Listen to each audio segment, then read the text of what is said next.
All right.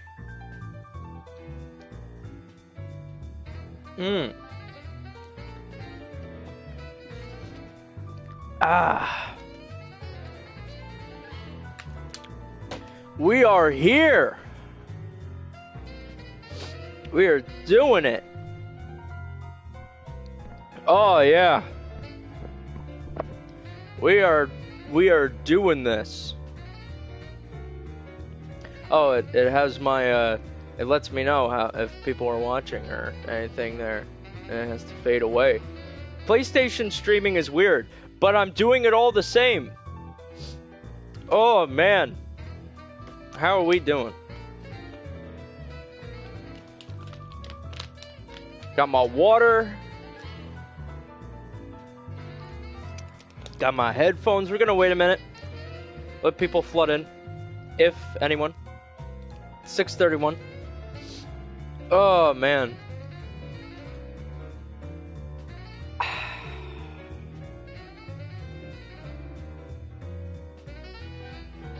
I am so excited. I am so excited. Don't get me wrong. I love all the games that I've been playing up till now, right? But this is it. This is it. Oh man, I'm excited. I'm excited. Woo! Oh yeah, I need a link to PayPal. I need a link to PayPal. Luckily, I need a link. Alright. Paste. Is that the... Come on. Paste. Nope, I gotta look it up again. I need a link. I need a link to PayPal.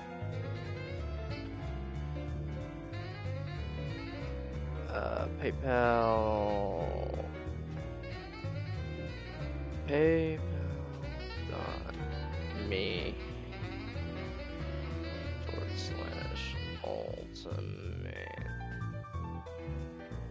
There we go. And now, copy.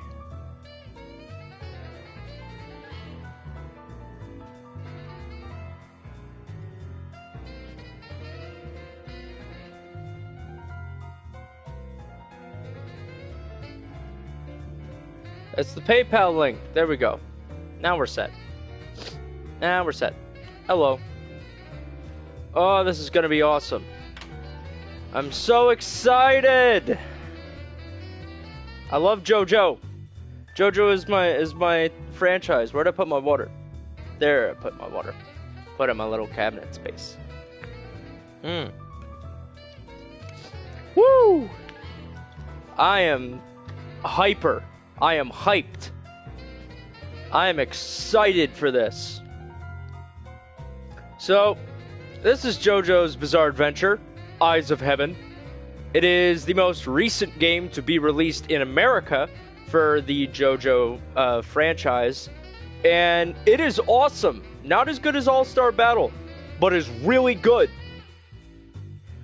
There needs to be more games for JoJo, right? And I'm not talking like, more standard like fighting games. Like, nah.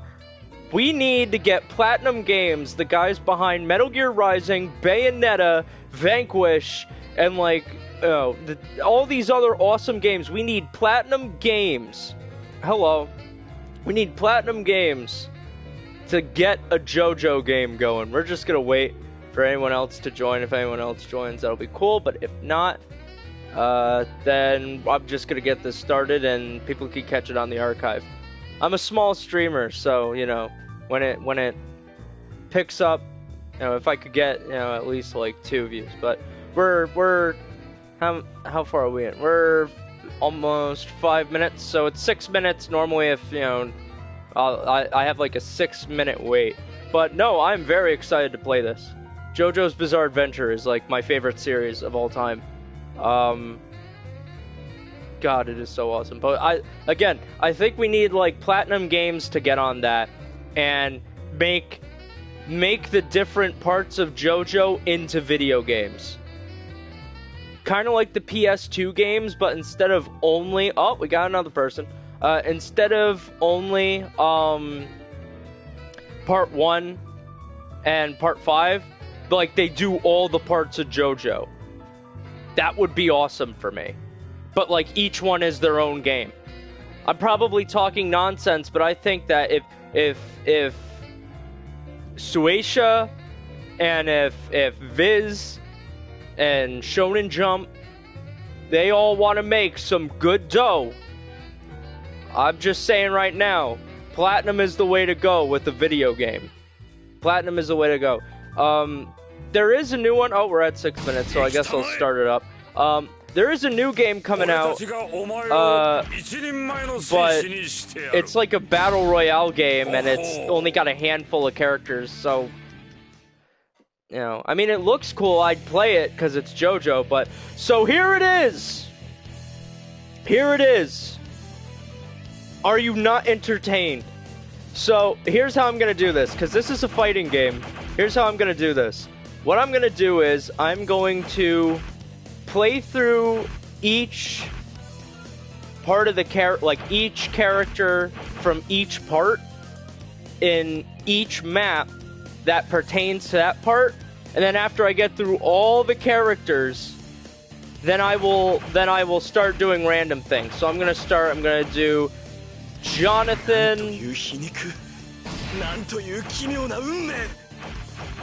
gonna do Jonathan and Zeppeli. Let me turn this down in my headphones just so I can hear myself talk a bit. Doing Jonathan and Zeppeli versus Dio and Speedwagon. Now, I know Speedwagon's a good guy, so for anyone watching who knows their stuff, or, you know, whatever you're watching this on, I know he is the good guy, but I don't have a third to pair with Dio. Otherwise, I would just do Will and Jonathan one round, and then Speedwagon and Jonathan. But Dio has nobody, which is weird because there are literally like 3 other main antagonists that you could have from part 1. You could have like the 2 knights there, and I forget their names because part 1 isn't my favorite part. It's a good part, but it's not my favorite. You have the 2 knights, and then you have Jack the Ripper. They could have added any of those just to even it out, right? But no. So we're doing Dio and Speedwagon. So I may say quotes from the manga and the anime, and forgive me if they don't sound as good. Register, like, I can do a decent like Jotaro when it comes to like imitating some of his Japanese quotes, but it's not going to be as good through the mic just because of the type of mic I have. And it's not like, you know, a normal mic, you know, with stand and everything. It's a headset, so it may not go great, but, you know, I'm still gonna do it because I'm a disgusting nerd. Anyway, so here are the stages. We have the Joestar Residence, Air Suplena Island, Nightmare World, Cairo, Morio, Boing Boing Cape, Neapolis, or Napoli, Coliseum, the Green Dolphin State Prison. They can't call it Green Dolphin because of copyright. Cape Canaveral, Rocky Mountain Village, which I don't like playing, but I will because, you know, and then Higashikata House. So you can tell which JoJo's are the best, or at least most important, and they're the ones with 2 stages, thus being, so in that case, part 3 through 6. Now, people give 6 guff, but I'll get into that. But we're gonna start with part 1. I'm getting ahead of myself. Here we go, Phantom Blood. Let's get through this. So I'm not gonna go in and describe the controls and like what you could do because, you know, it's a fighting game. It's self-explanatory, you know, whatever. I'm gonna be talking about purely JoJo. I'm gonna be giving the lore. If you don't want spoilers for any reason, then this isn't. This is a spoiler stream. We're gonna be talking about this. This is gonna be absolutely hype. I'm going to gush over JoJo. There it is! Oh! Oh! So, JoJo's Bizarre Adventure, Part 1, Phantom Blood, was created by one mad genius called Hirohiko Araki. So Hirohiko Araki, forgive me for my blasphemy, our Lord and Savior, Hirohiko Araki, created this series, I think in the 70s, and it is one of the most detailed, mangas you'll ever see. Even, especially for that time, it is some of the most detailed art you'll ever see.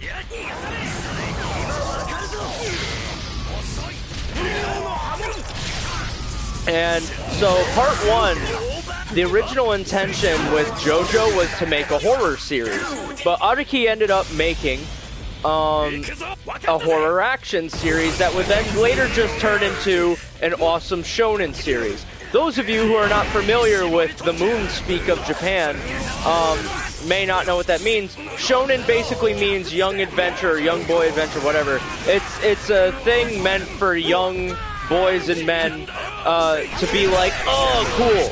Like comic, basically like a genre type aimed at young boys and teens and young men. So that is the origin of it. So we follow the story. So we follow the adventure of one Jonathan Joestar, or JoJo, as his childhood rival Dio becomes a vampire and tries to take over the world. Oh snap. So Dio becomes a vampire, tries to take over the world. Jonathan steps in to stop him. It is really cool. Read the manga, watch the anime, do whatever. It is good. David Production, made it amazing. It's a short part, but it's a necessary part if you're going to start watching JoJo. A less necessary part is part 2, and most people will tell you, don't you dare skip a part or I will come to your house and break your kneecaps. I'm a bit more chill. I'm like, if you want to skip a part, there are some parts you can skip, but it would be way better if you did not. Or at least if you research the parts or whatever before you continue. So, JoJo Part 1 is basically the setup, right? There's a stone mask that turns people into vampires when blood gets, splattered on it. It's this ancient mask. Dio gets a hold of it, turns himself into a vampire. Jonathan needs to defeat him, and he learns the ways of Hummel, also known as the Ripple, which gives him the ability to fight Dio on a more even playing field. He marries his childhood love interest, Erina Pendleton, and he's trained, of course, by one Italian pizza man, William Zappelli, and has a friend by the name of Ario Speedwagon, who we are now fighting, and just defeated because of number reasons. Anyway, so Jonathan defeats Dio once, but then Dio comes back. Hello, third viewer. Dio comes back. He survived the mansion incident. Oh yeah, we're getting the the Speedwagon memes from JoJo. All right, okay. But anyway, so he defeats him once, and then, of course, he's trained by Zappelli. Then they go after Dio again because he's still alive. They fight again, and they think he's dead. And then when JoJo's on his honeymoon with Erina, Dio comes back, and Jonathan fights Dio's head, and the boat that they're on burns to a crisp. Jonathan sacrifices himself to make sure Dio actually stays dead this time, but then, and Erina lives, saving a baby and carrying Jonathan's unborn child.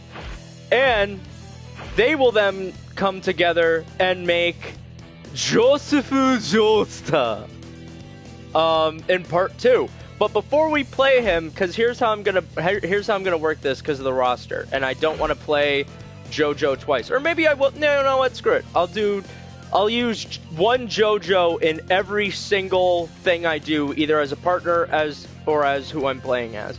So right now we're gonna go with Joseph Joestar. Yeah, we're gonna go with him, and I'm gonna start out with Stroheim because technically he meets Stroheim first, not when he looks like this. Poochie, yes, Poochie is over here. So let me explain the way I'm working this, right?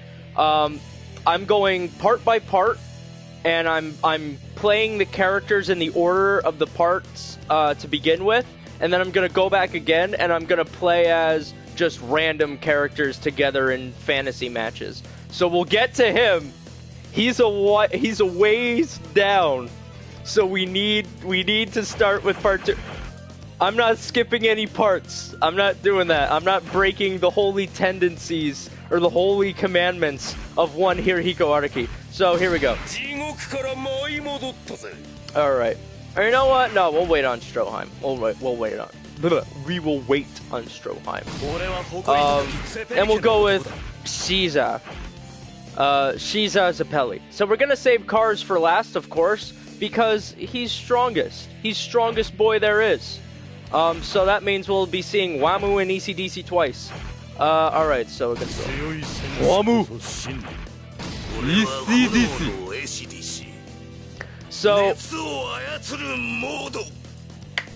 JoJo Part 2 takes place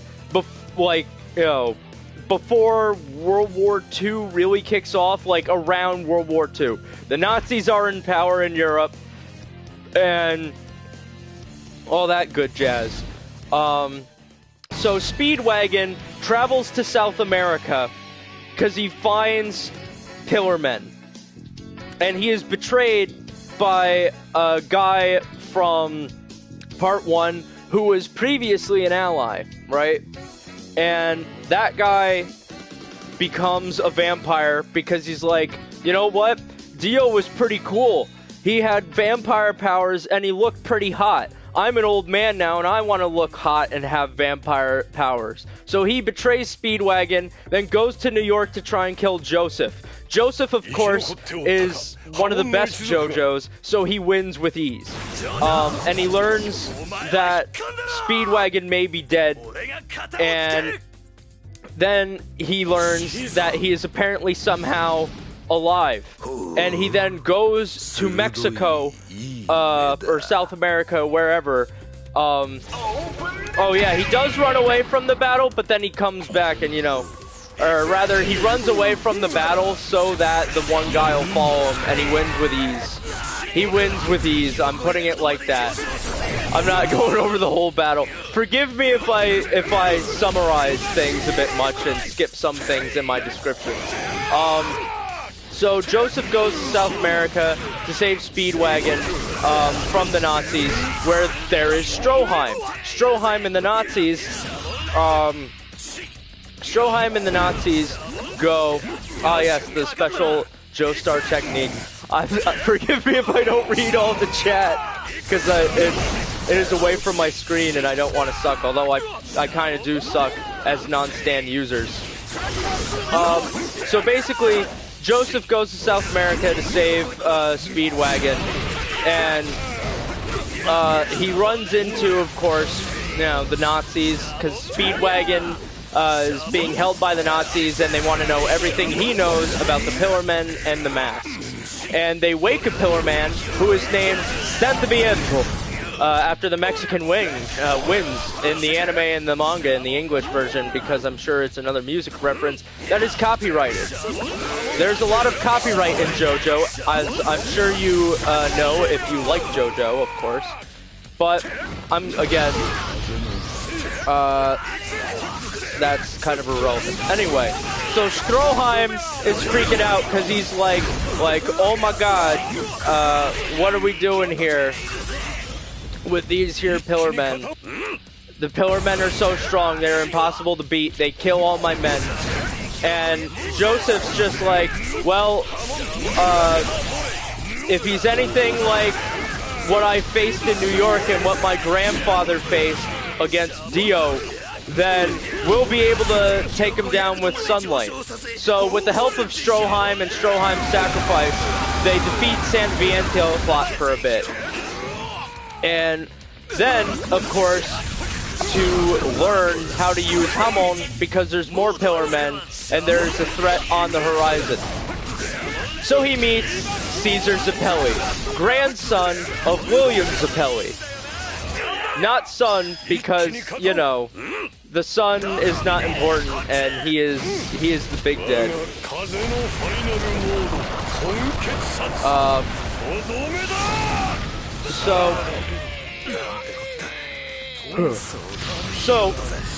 He meets Caesar, he hates Caesar, but then they go, and after having a pissing contest, they go to a Nazi place, because Nazis aren't bad guys in this JoJo, which is kind of hilarious.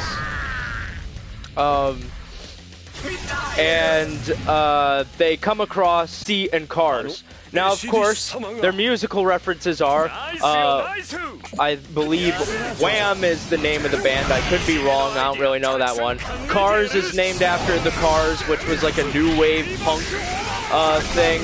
So there's, you know, symbolism there. And, of course, then you have ECDC, which is ACDC, just pronounced differently, because, again, copyright. So Joseph fights the Pillar Men, but is heavily outclassed, and Caesar gains respect for Joseph's sense of, like, self-sacrifice and loyalty to his friends. And so Joseph weasels his way out of death by talking to the Pillar Men and being like, listen, you know, I'm the only mortal, according to you, to ever, you know, kind of give you trouble in a fight. So, you know, if you gave me like a couple months or whatever to train with Hamon, then I would give you a really good fight. And Whamu's like, that's pretty cool. So you know what? I'll let you do that, but I'm gonna put this poison wedding ring around, like, on an important part of your body. And so does ECDC, I believe. I don't think Cars does. I think he's like, this is stupid, but all right. So then Joseph now has a clock in which he has to train and, you know, go through all that so he could defeat the Pillar Men. So he goes and in Italy with Caesar, they both train under Lisa, who is like an awesome Hamon user in the ways of Hamon, builds up his abilities, and then is ready to face the Pillar Men. However, when his training was all about, like, almost done in Italy, Caesar! Oh. Wait for it. Caesar! Yeah! Oh, I love that. So, anyway. So of course, ECDC attacks Joseph. I forget if Whamu. Lisa is one of the best JoJo waifus. Yes indeed. So, Joseph fights ECDC, thinks he defeats him, but no. And then there's another fight with him when he has to save his wife-to-be, Oh god, why am I forgetting her name? That's the problem with streaming and playing games while you're talking. It's the commentator's curse. You forget basic things. Suzy Q. So Suzy Q, who meets Joseph there at the place with Lisa, gets possessed by ECDC. They save her, and she's like, that JoJo boy is really hot, and I want his sweet gams. Joestar. Joseph Joestar.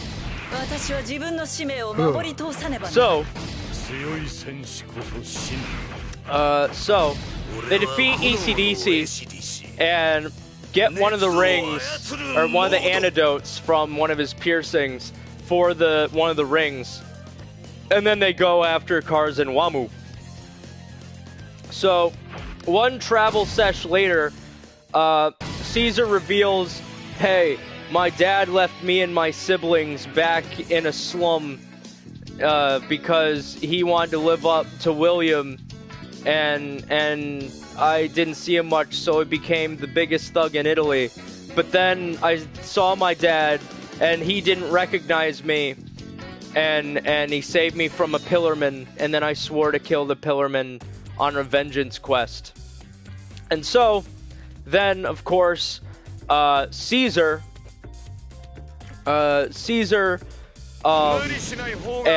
them are talking about going after the Pillarmen and like seeing their base or something, and there's like this ancient building where they're hiding out, and Caesar's like, I want to run in there and kill them, and Lisa's like, you will literally die, and he's like, shut up, and he runs in there and fights Wamu. So then Lisa and Joseph try to go and catch up with him, and they too run into some problems, and they see that Caesar's kind of struggling, and they're like looking for where he is specifically. And what ends up happening, because again, Caesar is kind of outclassed when it comes to fighting Wamu, and Wamu just straight up annihilates him, but Caesar gives like such a great fight, and then he ends it by ripping off Wamu's piercing with the antidote, and he puts it in a Hamon bubble and ties his headband, I believe, around it for Joseph to find, and he sacrifices himself, and it leads to one of the saddest moments in JoJo that actually got me tearing up when I watched the anime, and of course was later ruined by memes. So that's great. And so then of course you get the JoJo meme, what you just saw before in the last fight. And so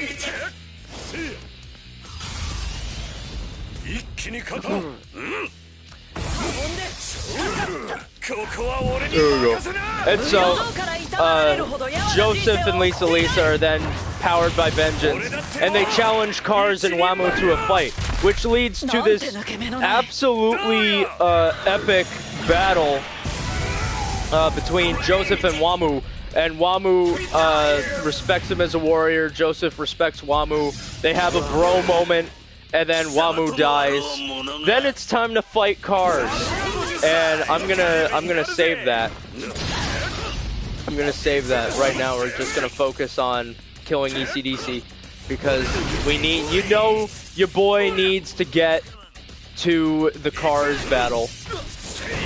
And I don't want to talk about Cars when he's not here, really, or people have not seen him. But yeah, as for the game, this game is fun, but it has some problems. Like the non-stand users do not play as well. You could kind of tell that this game is centered around the stand users, and the stand users had more, like, I don't want to say effort, but definitely had more care put into them, because I think they knew that most people know JoJo for the stands, and that is the best part of JoJo.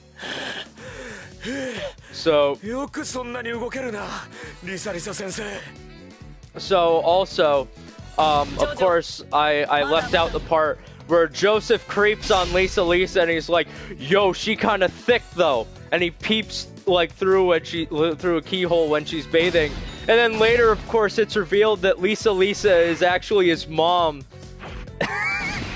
So of course, you know, only in Japan. As I believe Otacon would say, it's just like my Japanese animes. So we're gonna go with Wamu, and then of course the god himself, the ultimate being, the ultimate life form, excuse me, Cars. So here's what happens. Lisa and Joseph challenge Cars to a fight, and this whole time Joseph hadn't been fighting fair. He's kind of a cheater and a trickster. Ooh, we're up to 6, awesome. He's a cheater and a trickster, but he straight up goes, and when Cars uses illusions and stuff to fight Lisa, he's like, "Oi mate, that's not fair. You're a cheater." And Cars is like, "Well, you're an idiot." So of course he ties up Lisa because JoJo can't have strong women just yet. JoJo needs at least one damsel moment, even from a top tier waifu like Lisa. Oh yes, Stroheim! Stroheim comes back as a cyborg. I can't believe I forgot that. I apologize. I am a big idiot. German technology is the best in the world! God, the JoJo English dub. So, Lisa gets tied up. Joseph fights with Cars. They nearly die, but he ends up winning that bout. But then Cars takes out his mask and takes out the Redstone of Aja, which will allow him to conquer the sun and no longer like suffer from, you know, the sun like hurting him because he's a vampire, and he becomes the ultimate life form. So then Joseph all manly like runs away so that Cars will follow, and then Stroheim follows Joseph to help him out. And what ends up happening is Joseph and Stroheim fight Cars on like a volcano, and Joseph loses his hand, but he ends up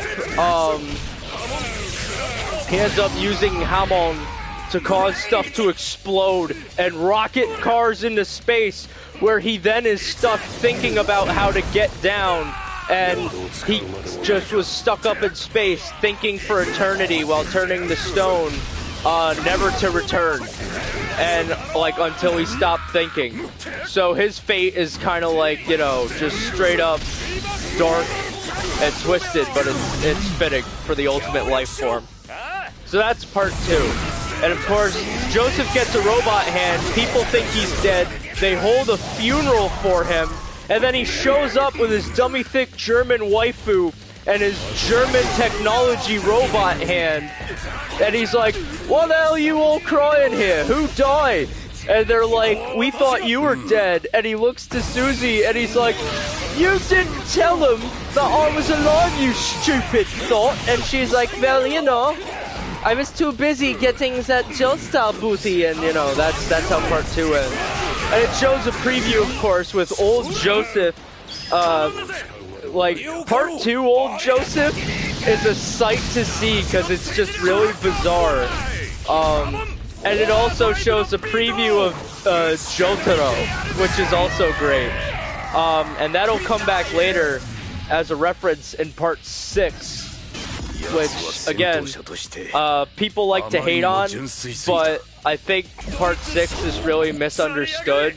And if anyone disagrees with the notion I'm about to give up, then I'm sorry, we can't be friends. I think Hamon Beat does a great job dispelling the nonsense surrounding Araki Forgot, because there are definitely moments where Araki screws up, but I think the Araki Forgot meme went from a meme to people actually just not paying attention and then blaming it on Araki because they're like, "No, but I'm smart though." but I can't be wrong. It has to be the author. You know, he must have forgot that nobody can deflect the Emerald Splash, and he must have meant that literally, because, you know, it's not like any, you know, antagonist ever has had an ego or a complex. But yeah, no, part 2 is really fun.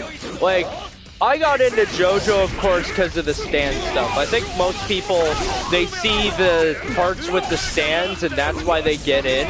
But when they start with part 1 and 2, they actually are like, wow, these parts are really good. And part 1 may not be the best, it's still fun, but part 2, I think, is definitely one of the best JoJo stories.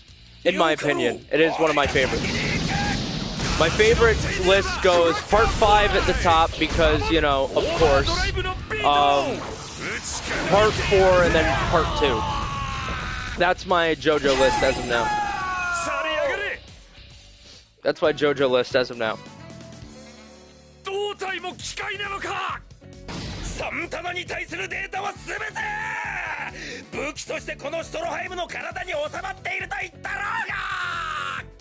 I just wish that the English dub was better.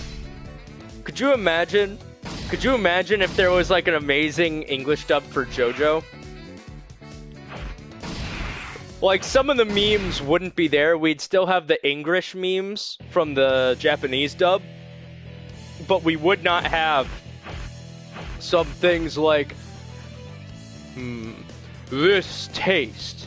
This is the distinct tang of a liar. Wouldn't you agree, Giorno Giovanna? Anyway, so then we get into part 3, which is where most people get in. Yada yada da. Yada yada da. Yatamashi!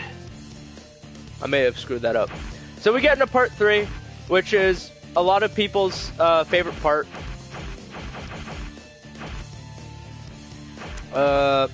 So part 3, we see Jotaro Kujo. We see Jotaro Kujo, who is the grandson of Josephu Joestar and the son of Holly Joestar. So what happens in the opening of part 3 is Jotaro Kujo is locked up in prison, or jail rather, not prison, because he beat the piss out of all these thugs, and he's refusing to leave the prison, and the cops are like, literally get out of here, and he's like, no, I have an evil spirit attached to me, and until I know that I'm not a danger, I'm not going anywhere. Also, I'm just gonna show this fight with the anime colors, or with the anime colors of Jotaro, that I'm switching to the manga color because I prefer the manga color. So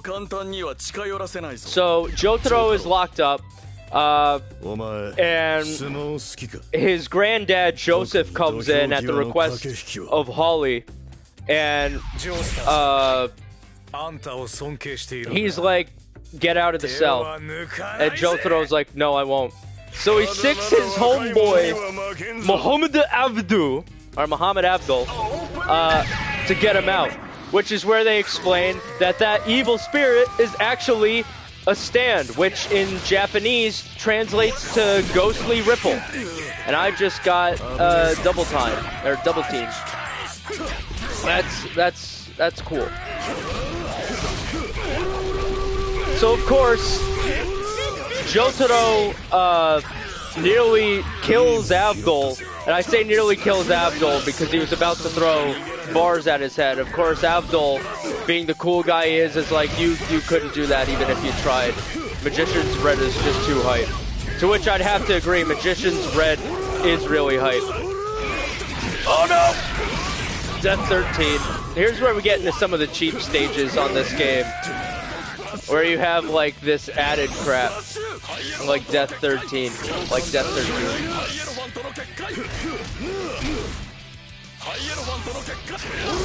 So let me just destroy that. so that's cool. Anyway, so Jotaro gets out of the jail, and he is told by Joseph that Dio has come back, and the way he has done it is, when he was on the boat, he cut off Jonathan's body's head and attached his head to Jonathan's body, and then climbed into his coffin in a secret compartment when Erina was, like, you know, floating on the sea in it, and he went into a secret compartment in it. And he has come back, he is in Egypt, and he used something called a stand arrow on himself, and he got a stand, and then subsequently, because it's Jonathan's body, and through a psychic link, all of his descendants got stands as well. And what ended up happening was Jotaro goes to school and meets this guy, Kakyoin, who is being controlled by Dio, beats the piss out of him, and then saves him. And then his mom gets sick, and they're like, we gotta go to Egypt to go defeat Dio, because if we don't, Holly will die. So they go, and they go to Egypt, or are on their way to Egypt, where they run into Jean-Pierre Polnareff a little later on, after a fight with a captain. Or no, not a fight with a captain. I'm screwing that up. No, yes, no. Anyway, they meet up with Jean-Pierre Polnareff. He's in a similar position as Kakyoin. They save him, and he's like, I want to avenge the rape and murder of my sister, and kill the guy who did it.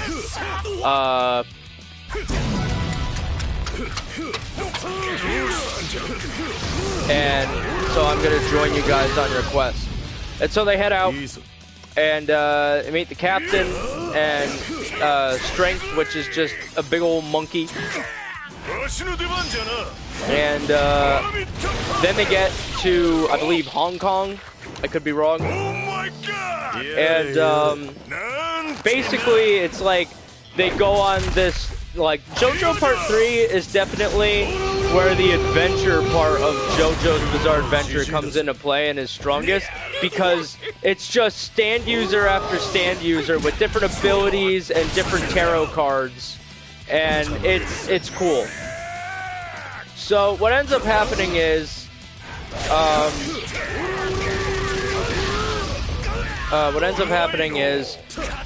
they go on various they go to various lengths and meet various stand users.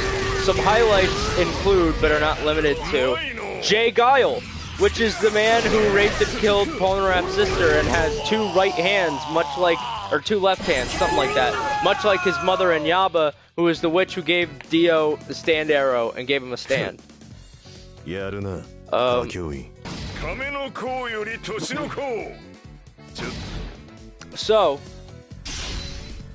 So, that is a Kakyoin and Polnareff thing. And of course there's Whole Horse, who shoots Abdul in the head. But don't worry, Abdul's alive. Then there's the Inyaba fight, which is the Justice fight. That's pretty cool. Then after that, there's Steely Dan and his stand lovers. And that episode will piss you off, or like that arc in the manga will piss you off, because Steely Dan is a scumbag. But then when they finally just unleash on him, it's like the hypest thing. So we're gonna go with...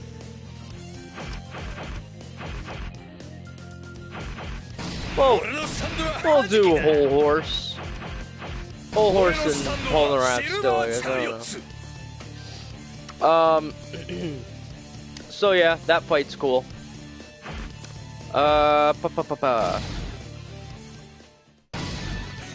This map is a reference to one of the arcs, that is Death 13.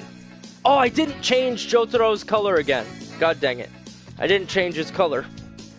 I'm upset. So of course you have Jotaro Kujo. No, I just screwed up. I apologize. I was rambling. So of course you have the Death 13 fight. Death 13 is kind of dumb. I didn't really like it as much. It's all right. It's not horrible, but it's definitely one of the, you know, not great parts. Where basically there's this baby who's a stand user, and when he goes to sleep and you go to sleep, he takes you into his dream world with his stand Death 13, where you can't use your stand unless you have your stand out when you are knocked out or when you go to sleep. So Kakyoin is the only one who knows about this, and everyone's like, shut up, a baby can't be a stand user, you're an idiot. And he's like, but he is though!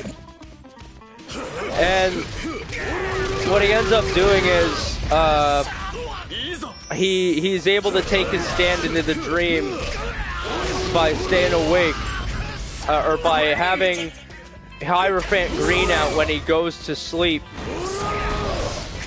and or when he gets knocked out rather, and everyone else is pulled in to Death 13 and they can't use their stand, and so since Kakyoin can, he beats the piss out of Death 13 and freaks the baby out. And he's like, I remember everything, everyone else forgets. And then, of course, he tells the baby, like, if you give me any more problems, then I'll kill you. And the baby is like, okay. So then they don't have any more problems. They drop the baby off and it's left there. Of course, there are the Oingo Boingo brothers. They're fun. One has a manga that predicts the future. The other can mold his face, like could shapeshift his face. So that's cool.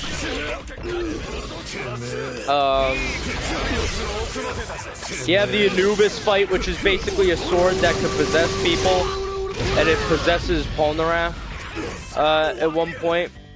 So there is that. Whole Horse shows up again for the Justice fight and then leaves. And then I think there's another time he comes back. And Artaki's comments on that were interesting because he was like, at first I wanted to make him one of the Stardust Crusaders, but then I thought better of it and I was like, you know, maybe not. Maybe I won't do that because that may not work.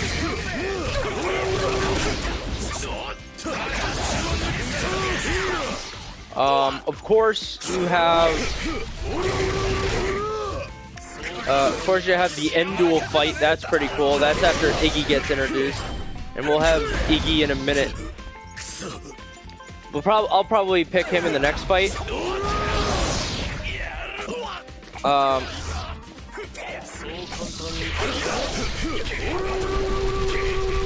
What else? No! That was my one chance. I'll probably get another one.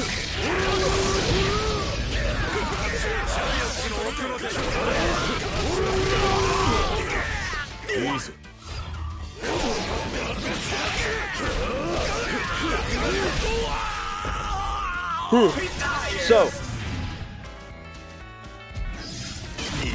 of course, then there's the Vanilla Ice part, and his stand's name is Cream. You know, Vanilla Ice Cream, ha ha ha, very funny.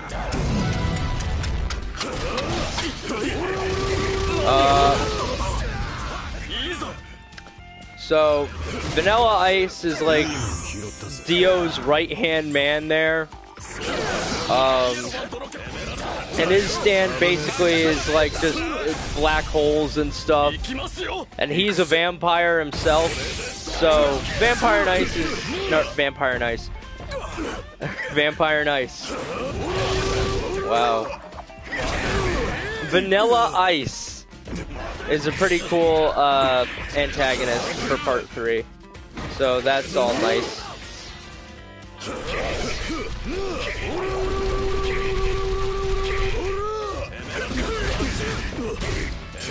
What else?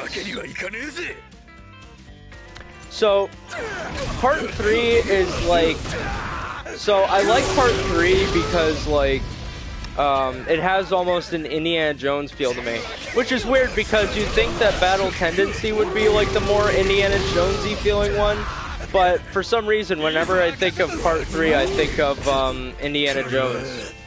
That's just what I think about it. That's just what I think of. Is Indiana Jones, and I don't know why. Maybe it's because of the traveling to Cairo and just some of the style of it.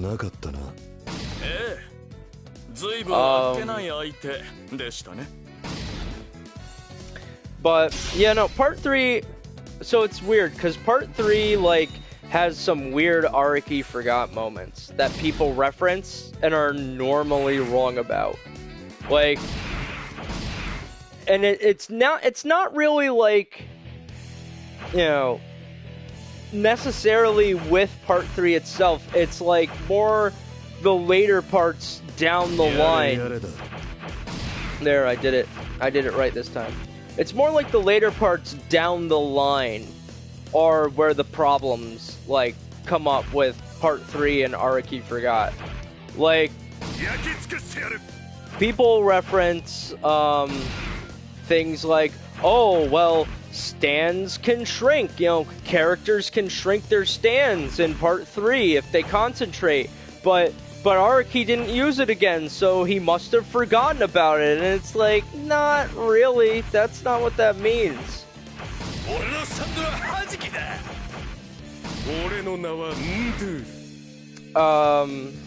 But yeah, no, people say, oh, well, no, that's, you know, Araki forgot about that. But no, it's just, it didn't have a use outside of that particular storyline. Now, I get if there are certain abilities that don't come back, that you're just kind of like, well, it could be used here, but literally there was not another situation where it could have been used. Now, you could say, well, then it's Araki's responsibility to write situations where it can be used, but that's not true either. Like, that's just like saying, you know, well, I want to see this come back, but the author didn't do that, so then, ergo, this part is bad, or Araki is a bad writer, and it's just out of control.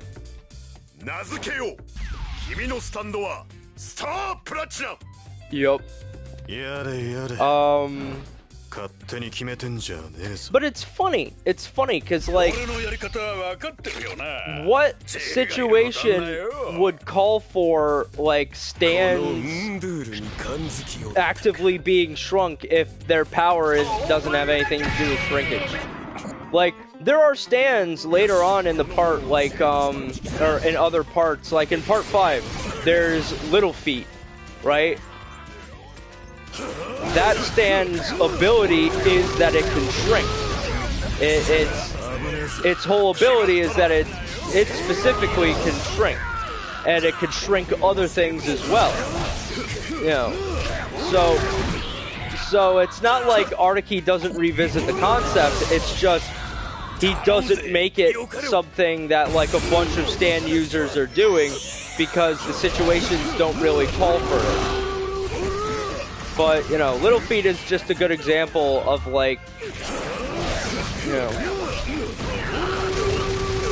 like, people say, oh, well, can't stands already shrink? It's like, yeah, but it takes a lot of concentration, a lot of stuff. This its ability specifically is to shrink things, so it takes less effort and stuff. So I think that's the explanation there.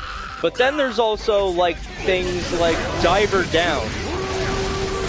And that's another thing where people are like, oh, Araki forgot. Part 6 has a lot of people who say Araki forgot. Like, and over the dumbest things, too, for some of them. So, for example, Diver Down's ability is it could phase into things, and it could phase objects through other objects, right? So, people, of course, say, oh, well, stands can already phase through things, and you know, in Part 6 they make, you know, Araki makes it so only Diver Down you know, phases through physical objects, which A, isn't true because you see other stands phasing through physical things throughout the part other than just Diver Down, but also Diver Down is specifically able to you know, take other things and put them and phase them through matter. Star Platinum can't grab, in other words, Star Platinum here that Jotaro has cannot grab onto a pack of cigarettes and pull it through a solid brick wall without breaking that wall. But Diver Down can grab that same pack of cigarettes and pull it through a physical, like a solid wall without doing anything to the wall, just pulling the cigarettes through. So there is a distinction, and there is like a special thing that stand does.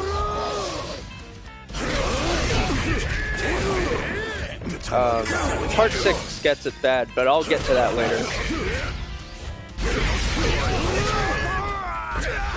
More Araki Forgots for Part 3 tend to center around like other abilities like the Emerald Splash, right? People say, oh, well, if nobody can just deflect the Emerald Splash, then why is it that the Emerald Splash is constantly being deflected? So the thing that they kind of assume is that Kakyoin's telling the truth, instead of just being surprised because he has an ego at that moment in time. And he's confused because it's like, but my power's invincible. How did they get around it? And it's like, this is a typical thing in anime and manga and just any fiction ever like it, where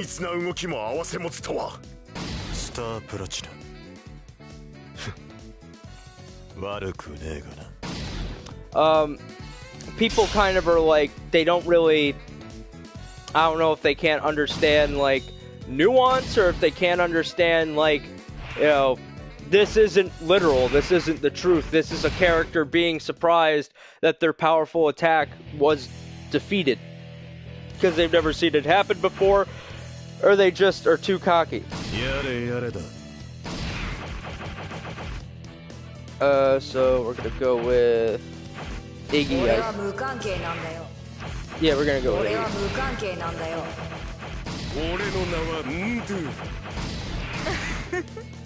Alright.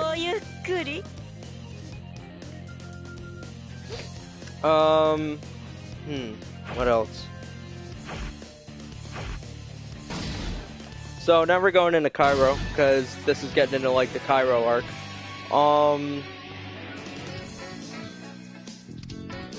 Like, when it comes to Araki Forgots for Part 3, it's over stupid stuff. Like, people will be like, Araki forgot Starfinger. You know, Starfinger is the move where, you know, Jotaro shoots out, like, takes Star Platinum's finger and, like, super extends it.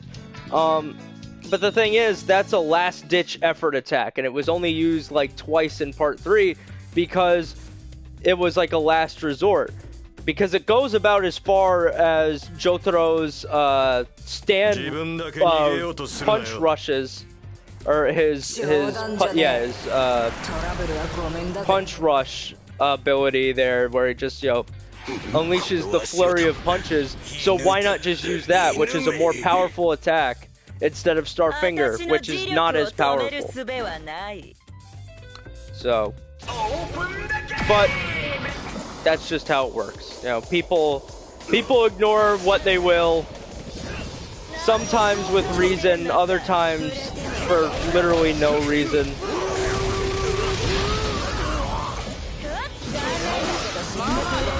Oh no. So here we have Maria and Endul. So Endul is interesting because he's a blind character, and his whole deal is he has like this water puddle stand that like you can't really see until it's too late and stuff, because it's really stealthy and will hide in like water bottles and stuff.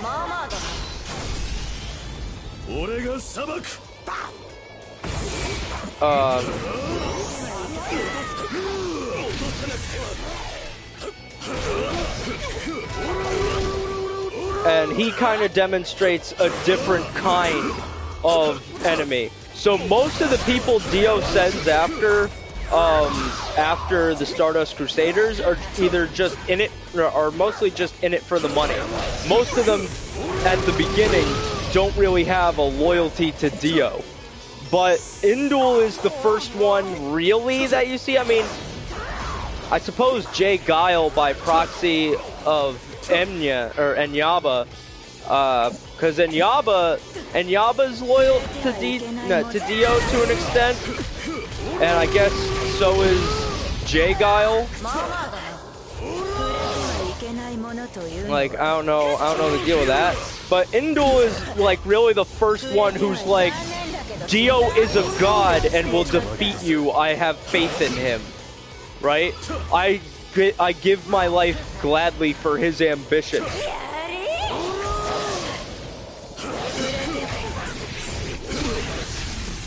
Oh crap.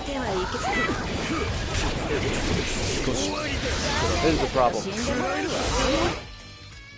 I need to get rid of these two. I chose the two most annoying enemies in the game to fight.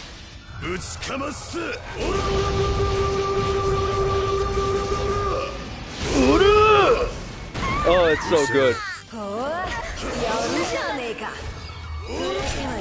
Oh my god.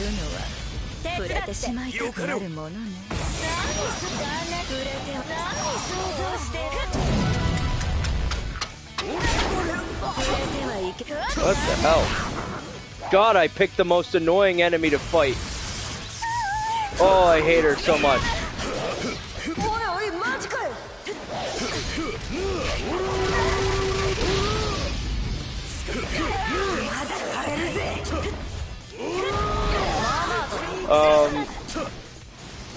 So Endul is really the first enemy you see that's like actually believes in Dio's cause and actually believes the stuff that Dio puts forward, and introduces the idea that the next enemies that the Crusaders are gonna fight are gonna be more dangerous because they're not just there for money, they're there because they actually believe in the cause.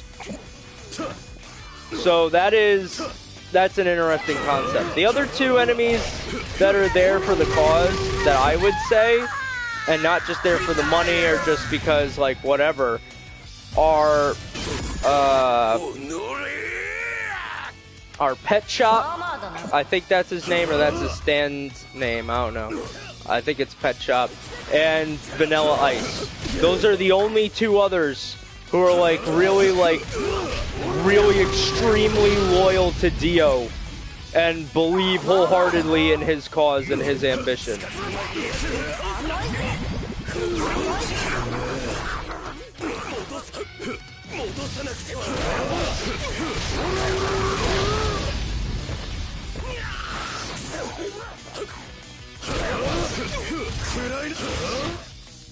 So, but there is also another person who is extremely loyal to Dio, who you don't see in Part 3 and is retconned in Part 6. But since this technically takes place around the events of Part 3, like a little while after, so Dio's whole deal is he's a vampire. So he is able to seduce and charm anyone, regardless of who they are. And thus you have Enrico Pucci, who is the preacher from Part 6.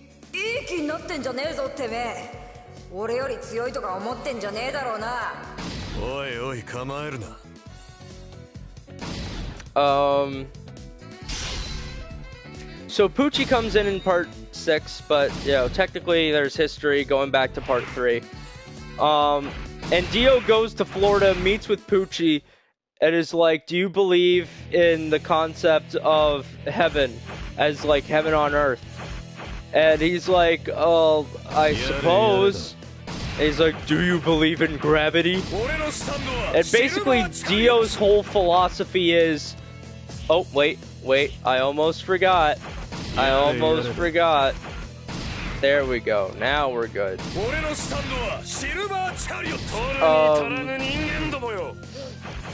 So Dio has this whole belief where he wants to achieve heaven on earth. And that means basically to him, everybody knows their fate as soon as they're like able to comprehend it, as soon as like they're intelligent. So like after childhood, everyone on Earth knows their fate so that they could prepare for what will happen, right? And he's like, hey, if I ever die, you need to pick up the, future of the plan. And Poochie's like, okay, Poppy.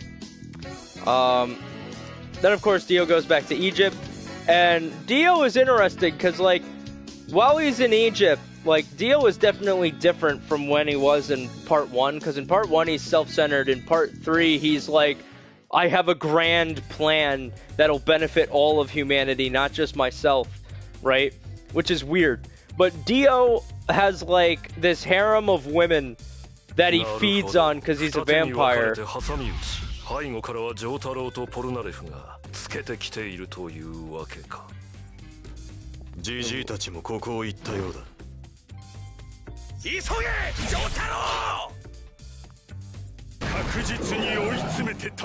that's Vanilla Ice.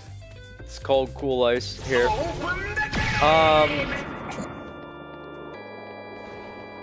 So the deal with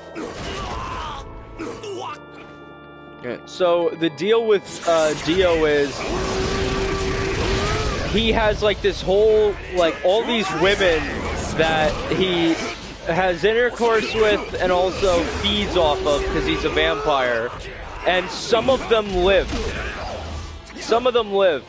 A lot of them are from Florida, so they just go back to Florida.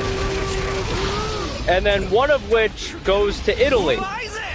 And she is the mother of...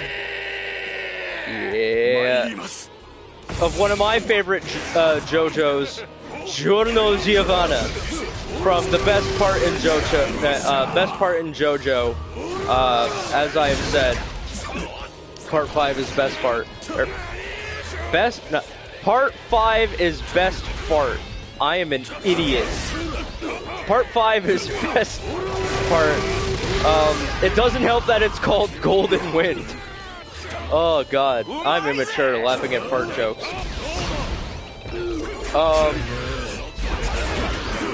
So yeah,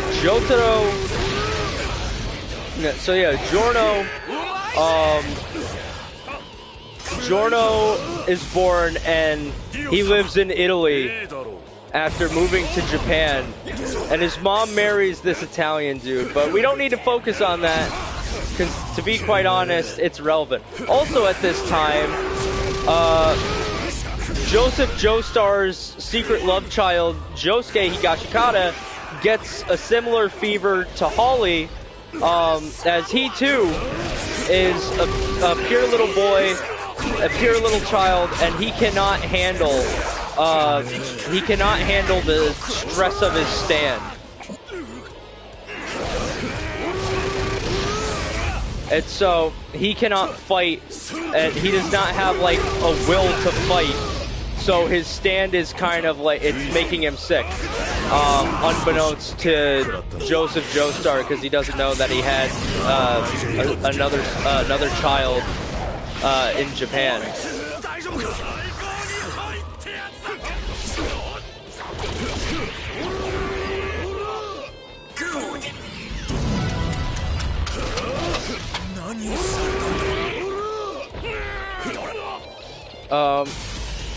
So the fight with Dio is interesting. Spoiler alert, Abdul dies when fighting Vanilla Ice, so does Iggy. Kakyoin is killed by Dio. Joseph is nearly killed by Dio. Polnareff is beat up pretty bad by Dio. See, Vanilla Ice has pure devotion. So, the fight between Jotaro and Dio is the best in the part. I say it's the best in the part because, again, Jotaro doesn't really have too many fights, which is weird. Like, he has a fair amount, but there aren't many fights that Jotaro has exclusively, I noticed. Like, there are a lot more that are just, like, the rest of the Crusaders screwing around. Like, either Polnareff, Abdul, Kakyoin, them. But then Jotaro does have a few. He has a few important ones.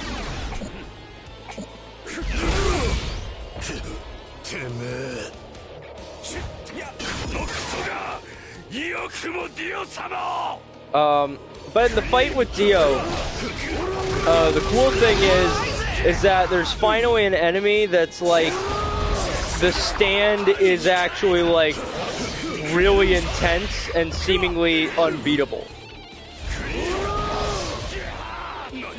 And that's because, of course, Dio can stop time. But then Jotaro slowly realizes he can stop time, because him and Dio apparently have a very similar stand. And, like, it just has to do with bloodlines and techniques. Everyone in the Joestar bloodline, with exception to Joseph, tends to have a very similar stand. They're all just punching ghosts, as people refer to them. Like, they all, like, it's just nuts. So,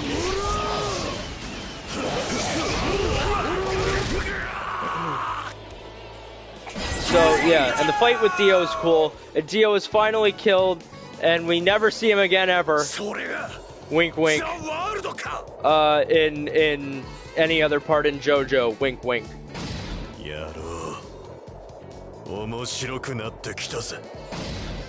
So the fight with Dio is pretty cool. And then there's a sad train ride home. Holly lives, and Jotaro becomes a marine biologist, and he helps run the Speedwagon Foundation, which is a thing that's in JoJo that, again, I didn't mention because of time and because of just what I'm talking about. Now we get into the best part. Or second best part. I slipped up there. Maybe that's a Freudian slip. Best part for me is part 5, but part 4 is really good. So this is Josuke Higashikata. Josuke Higashikata is the love child of Joseph Joestar and a random thought, who is really cool. Josuke's mom is really hot, but we'll get to her. In the meantime,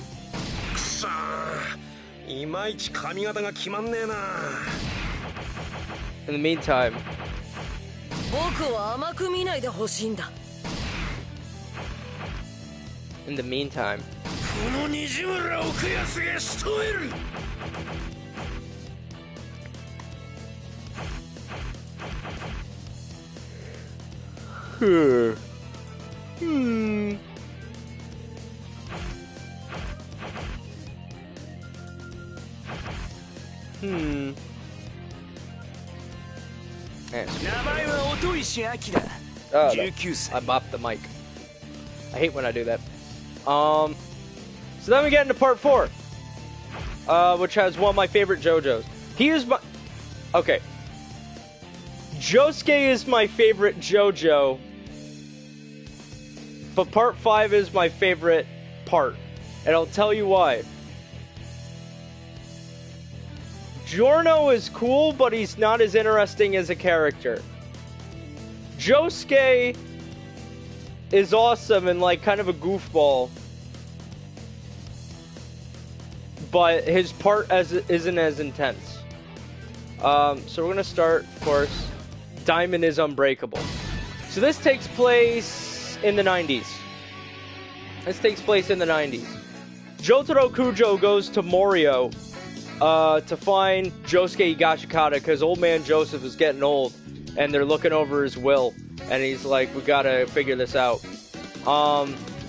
And crazy things start happening in Morio, like serial killers, stand users, because Araki in this part wanted to kind of have something more interesting. And part 4 is really interesting because it has a lot of slice of life elements, but it is a shonen.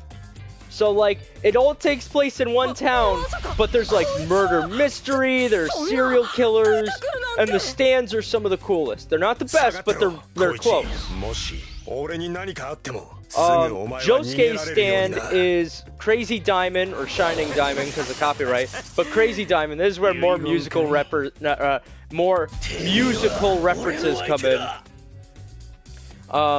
Josuke's stand is Crazy Diamond, which is a Pink Floyd reference.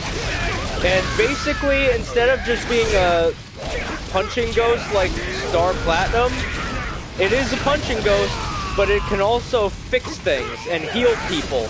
But it cannot heal Josuke. That is the catch. It cannot heal Josuke. So, it is a purely selfless stand. And that is important. Because by part 4, more symbolism becomes obvious, but in a good way. Like, it's easier to pick up on. So, we'll get into the duality later, but just know, part 4 has a lot of, like, complex, like, duality stuff, symbolism, and narrative importance. So right now I'm beating up the best, one of the best Joe Bros, Okuyasu. He's my favorite from part 4. He's my favorite character in part 4. Favorite stand design, favorite character. And that is his stand, Zahando, which is really cool. I'm gonna want to watch some JoJo after this. Oh man.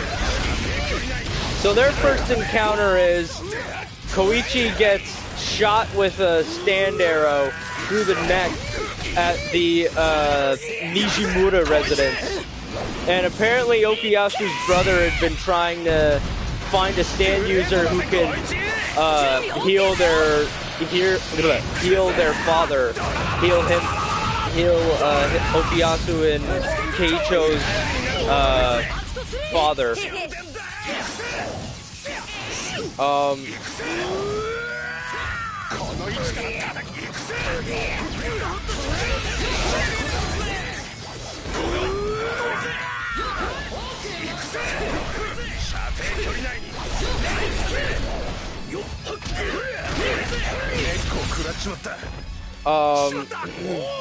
So their first fight is pretty good.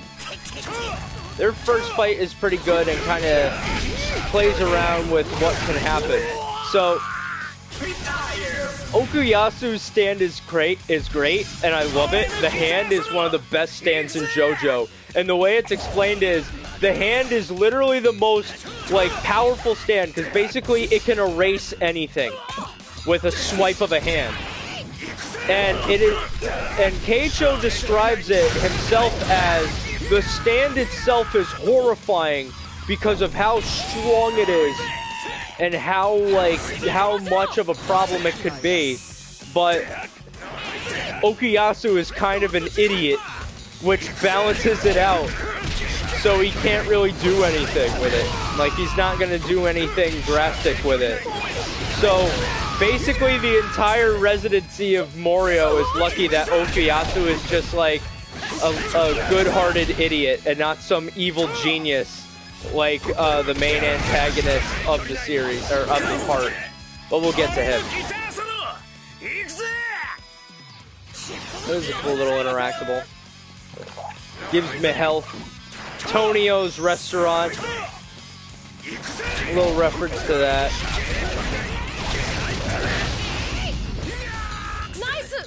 So after Keicho is killed by Akira Otoishi here with his stand Red Hot Chili Pepper,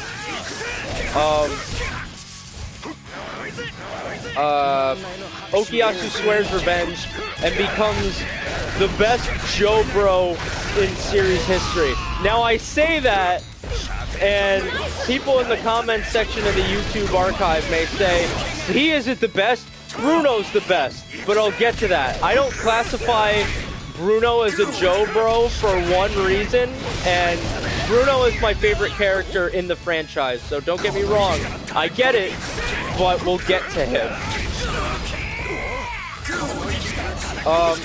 So Red Hot Chili Pepper has a lot of like electricity abilities.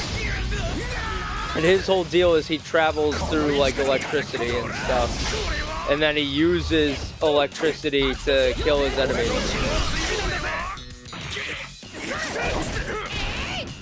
Now, as for Koichi here, our short friend, he's interesting because a lot of the part actually circles around him and his interactions with the Joestars. He is the narrator of part 4. He is the one who tells the reader or the viewer what's going on. This is technically his story. Now, of course, you know, it's of course Josuke's story, but there are a lot of things that it's Koichi's deal there, right?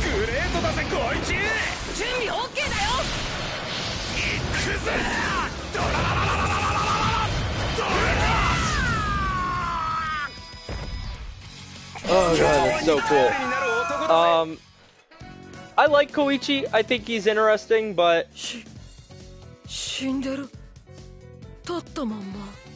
he's not like my favorite.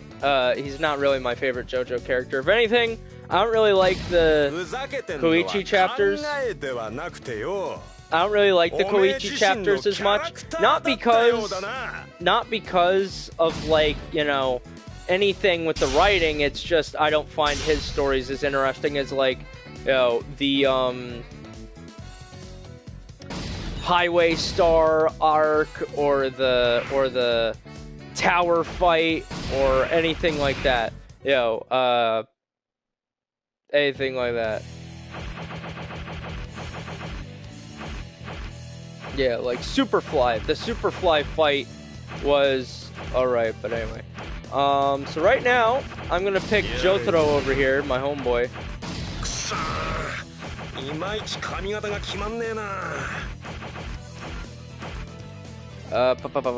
So after Akira Toishi, we have Yukiko, and we have, of course, Rohan, Kashibe.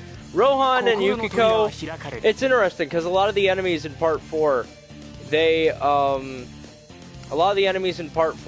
actually become good guys, like, later. They become allies later. Yukiko, even, her whole deal is she's like, oh, Koichi's super hot. I love him so much. I want to make out with him. I want him. I want to bear his children. And she actually later becomes Koichi's girlfriend. Like, at first he's like, oh, you're creepy, get away from me. But then he's like, no, wait, you're hot though. So they get together and they become a thing. Rohan is like Koichi's best friend.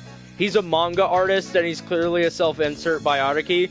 And he's like one of the most popular characters in Japan for JoJo. Rohan's cool. He's not my favorite though. So I can't really, you know, say, but... こんにちは。光一くんを見ませんでした。教えないとただじゃあおかないわ。いや、見なかったが。東方丈介、君も資料にして保存しておこうか。So, let me explain their stance since they're on screen. You have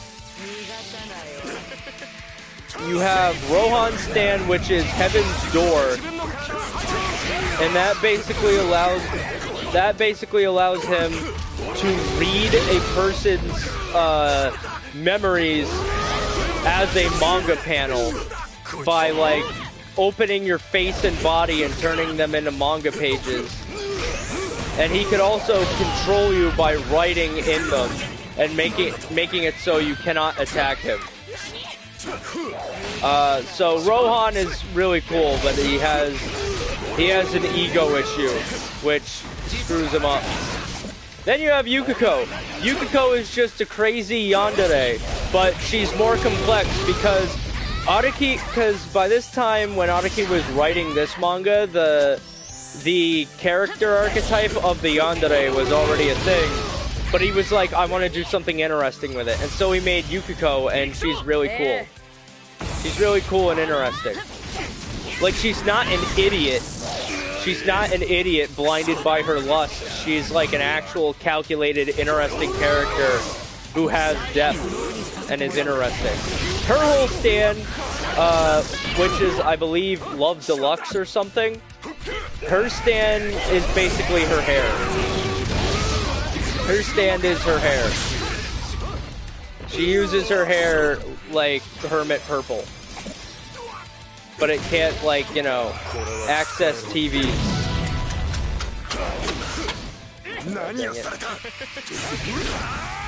So Jotaro, of course, can stop time as well.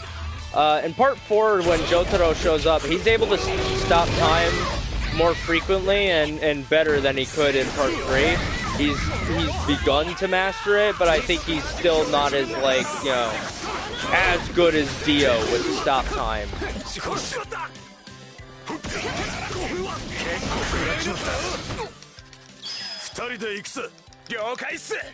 And of course he has my favorite Jotaro design in the series, which is the part 4 design. I like the part 5 design because it's very similar, but like, in my opinion, part 4 Jotaro is best Jotaro. And I always love Jotaro chapters. They're my favorite chapters in part 4.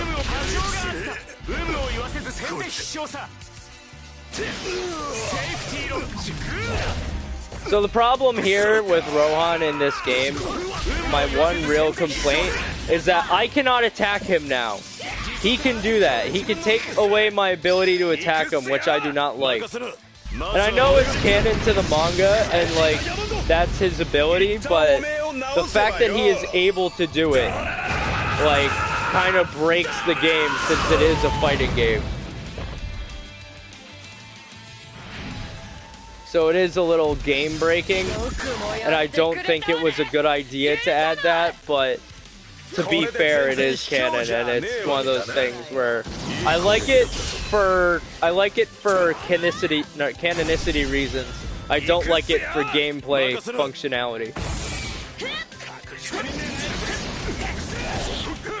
I don't know why my attack button, my square button isn't working. I don't know why. Help.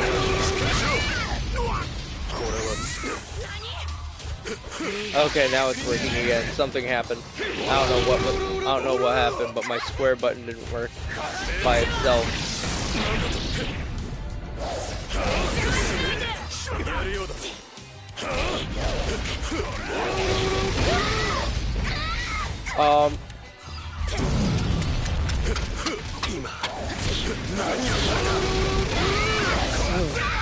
So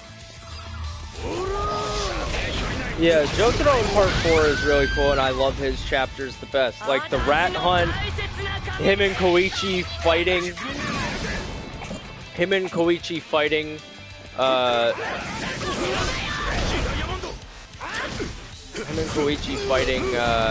Kira, and also, like, you know, just other things Jotaro did within the part. Those are like my favorite moments because Jotaro is the coolest. やれやれ危ねえ女だぜ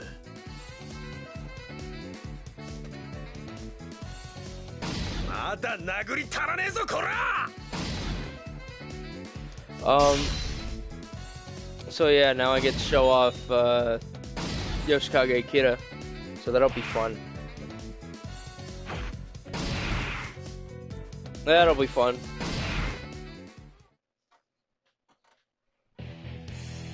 It'll be fun. So let's see here. So this time I'm gonna do a cannon fight, kind of semi-cannon. Semi-cannon. Semi-cannon.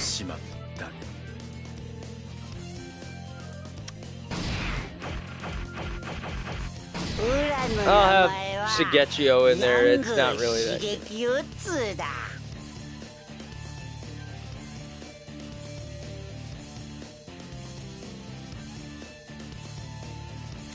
Let's see.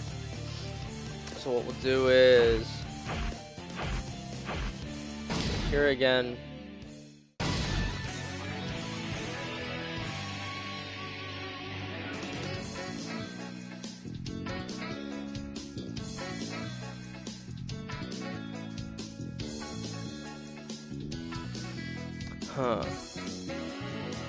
Yeah. Yoshikage Kira. Okay, so here's where I could kind of start talking about the duality. Yoshikage Kira is one of the best JoJo antagonists.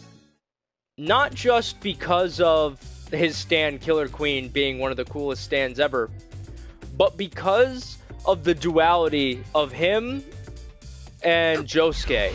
こいつが目の前にいるこの男が本体の登場ってわけか。キラヨシカゲ。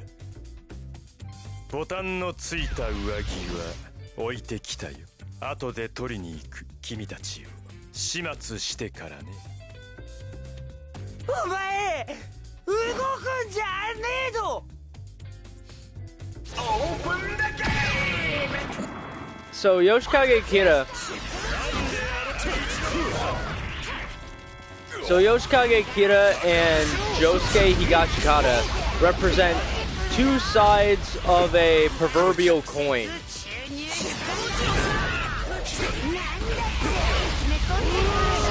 God, I hate Shigechi. I hate Shigechi in this game.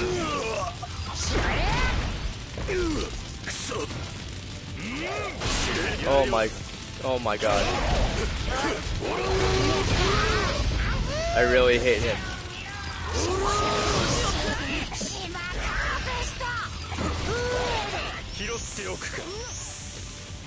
So, the deal with Yoshikage Kira, as you can tell, he is a businessman. He is a businessman, and he is a serial killer.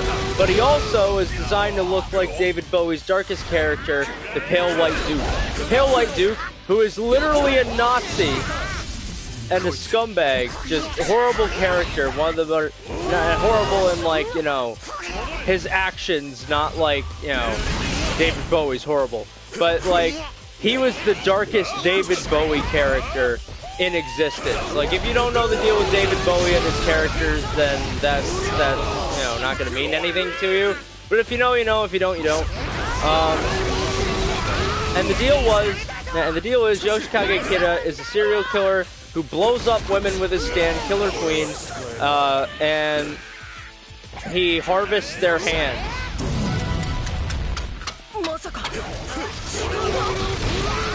And because he is attracted to hands, that's his thing.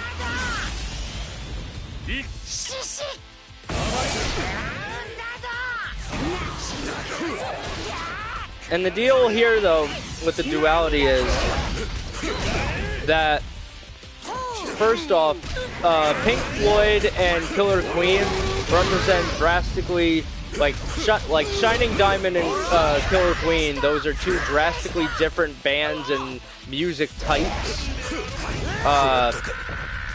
So that's one thing. Another thing is, Kira is a businessman. Josuke is a rockabilly guy. Rockabilly is like a genre that was really popular with Japan, or like some of the Japanese.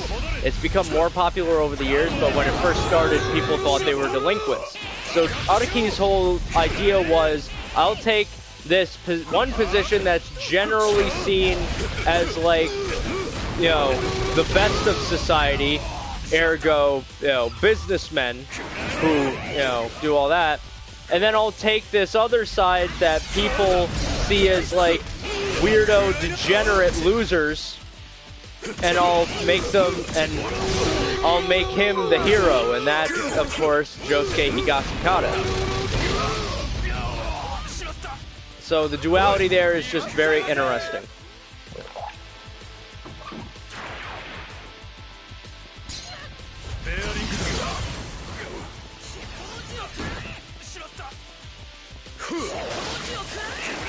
So, Killer Queen also has, so another bit of duality too, as I mentioned, is Killer Queen is a stand that purely benefits Yoshikage Kira. It is a stand that only benefits him. It gets rid of evidence, it gets rid of his victims, it gets rid of things, and keeps him safe. And because of that, you know, his stand is one that is purely self-serving. But Josuke's stand is one that he cannot use to save himself, he can only use to save others. So it is a selfless stand, right? And it's just some great little details of duality that's awesome. 光一君、君がいなければ俺は負けていたな。 So yeah. 大したやつだ。 So Killer Queen's whole deal is it blows stuff up with different bombs. There's of course the first bomb, which it's just normal bomb. Second bomb, which is sheer heart attack, which is another reference to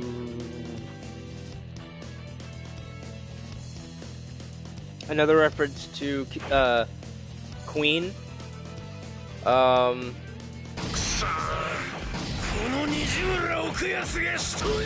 And it also has one more reference to Queen. Another one, bites the dust. Or bites the dust, as the stand is known. Or not stand, the bomb. Basically, here are the different bombs. There's the first bomb, which is a normal bomb that just blows stuff up. There's a second bomb, which is sheer heart attack, which is literally a tank on wheels. Or like, you know, this thing on like tank treads. It has like a skull and a shell, and it seeks out, it's like a heat-seeking stand, and it blows up when it meets with the human body temperature. Right? And then, of course, there's Bites the Dust, which is the last bomb he gets. And it allows him to rewind time whenever people find out his true identity through his, through the son of the guy who he impersonates, which is Kosaku Kawajiri. And yeah, Bites the Dust is serious because it rewinds time and undoes all the any damage to him or anything like that. So it's a really intense ability. あいつら東方丈介、西村奥安。焦るな、このキラヨシカゲが2人もいるのだ。まず負けるわけがない。あいつがキラで、そっちにいるのもキラで、あれ？奥安、どっちもぶちのめせばいいんだぜ。 So the fight with Kira is great. The ending is a little weird.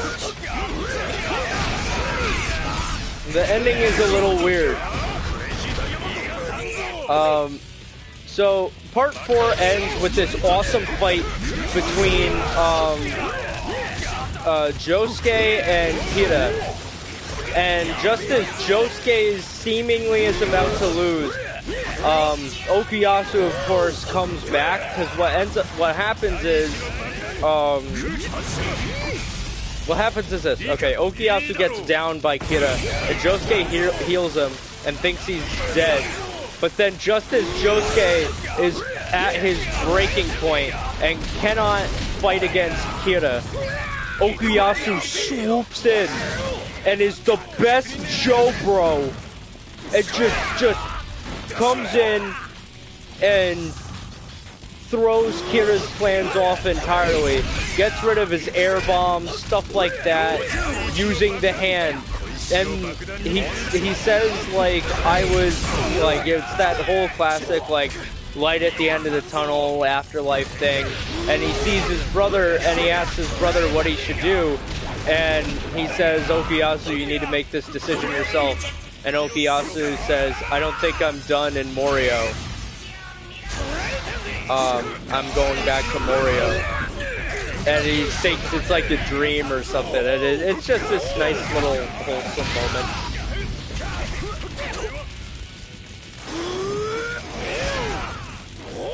I nearly got hit there. That would have been bad.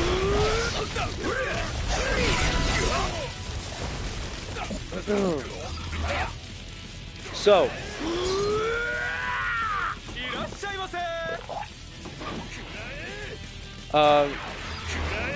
so yeah, and the fight with Kira ends kind of comically, in that Jotaro beats the piss out of him and launches him towards an ambulance, and he tries to trigger Killer Queen's final bomb, Bites the Dust. He tries to trigger Bites the Dust by planting it in this, like, EMS worker, And then he tells her that he's Yoshikage Kira, and he tries to set it off, but before he can, an ambulance comes in and just rolls over him. Just rolls over his neck and twists it, and it's kind of hilarious. And this is right after he said he's describing why he's into hands. And the reason is basically, like, when he was a kid, he saw a picture of the Mona Lisa, and that, let's just say that influenced his manly desires going forward, specifically for hands. And that's why he's a serial killer who focuses on hands.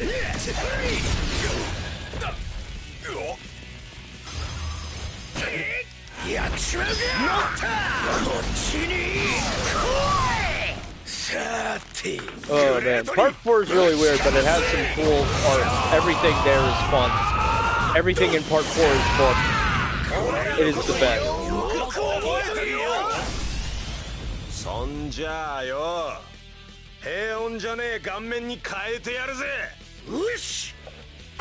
Wow, I've been going for almost 2 hours.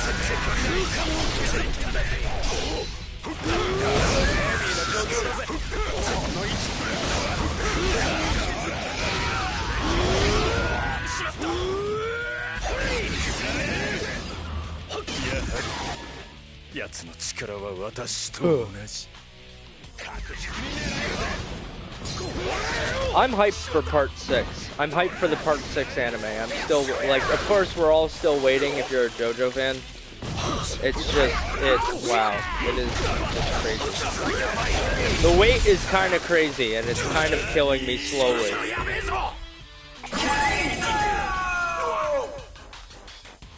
I just want them to announce it. I just want to see it. They have the teaser at the end of part 5, but nothing else.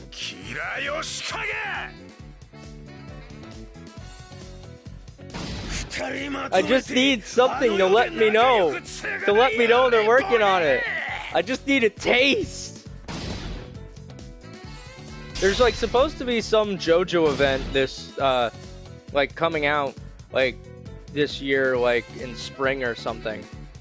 But it's like it's just that's too long. Like, I understand coronavirus and stuff has made stuff difficult, but like it's just so long. Okay. We are officially halfway done with the parts, with the JoJo parts. We are now on part 5, which is my favorite part in the franchise. But sadly, it doesn't have as many fighters, which is a waste. Because the part 5 roster is the best. It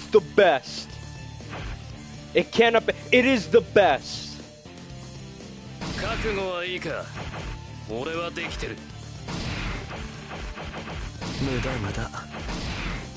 Oh man.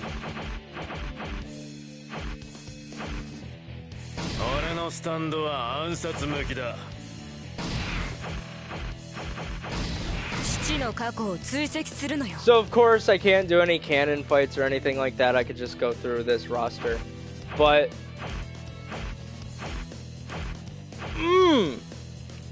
God, it's so good. I love part 5. I love it so much I have like one of the volumes of the Japanese manga, and I can't even read Japanese. I want to read Japanese. I gotta learn, but I can't even read Japanese. And I got like the Japanese manga, with the one with the volume with King Crimson, where King Crimson shows up, and it's oh, I love it. I love it so much. King Crimson. So the plot for part 5 is simple. Giorno Giovanna is a young lad in Italy who wants to stop the sale of drugs to children, and to do that he must climb his way through the mafia organization of Passione. So he joins with Bruno and his gang to take over Passione and fulfill his golden dream. 怪我してもあなたのスタンドなら直せるんでしょ This is the JoJo part with the 正 most 確に言うと deaths. 直すんじゃなくて体の部品を作るんです。直すんじゃないから痛みは当然残るんですからね。 So I think that explanation is subpar, and I'll tell you why. When it comes to oh no, oh god, I shouldn't have fought Mista.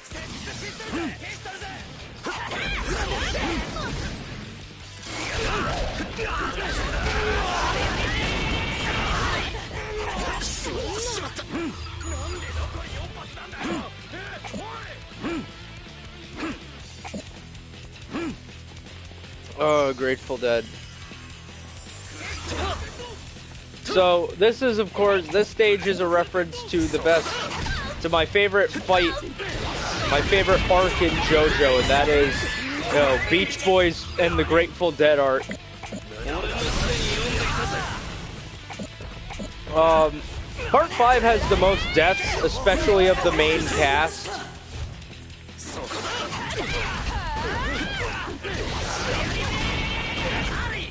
Like, the fact that there are so many, like, deaths in Part 5 can be attributed to, two things. So first off, Part 5 is the best part. That isn't one of the two things. Part 5 is the best part because it has the most passion put into it, because Araki loves Italian culture. He loves Italy. That is why every single part has some reference to Italy. Does not matter which. Does not matter which.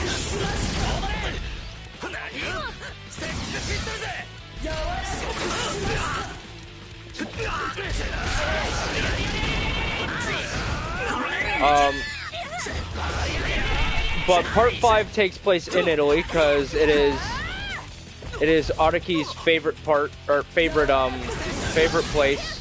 And he wanted to finally make a part that would be worthy of it.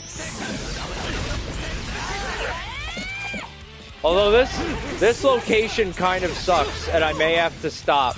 I may have to actually change characters because it is impossible to fight Mista on this map in this way. It is impossible. Yeah, I may have to reselect characters. I'm not gonna fight Mista. I'm gonna reselect. I'm backing out. I apologize. No way in hell am I fighting Mista.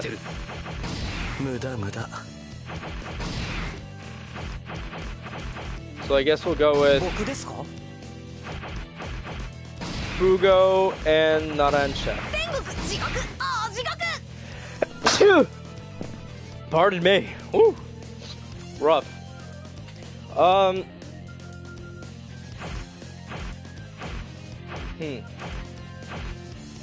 There we go. Now it's fair. Now it is fair. Mista is broken in this game. Mista is absolutely broken. So there's just no way I'd be able to fight him properly on that map. No way.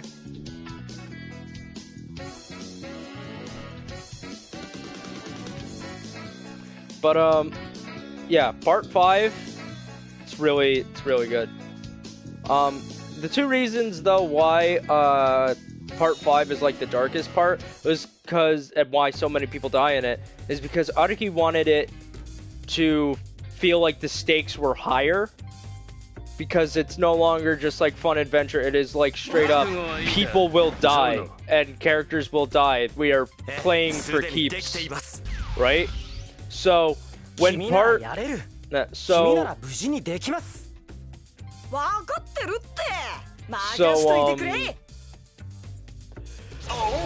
that's one reason. Second reason was Araki was actually going through a very bad depression at the time, so the part was like the darkest part in JoJo. It is like the most dark, brutal, desperate part of JoJo. What the hell is happening? Jeez. Oh my god. Narancha was a bad choice. The Part 5 crew is a little overpowered. And that was a bug. My character just ripped on through.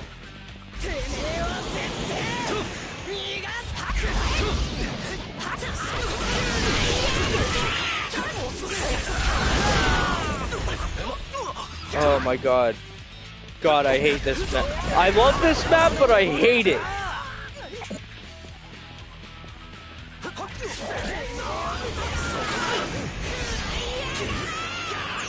Boom.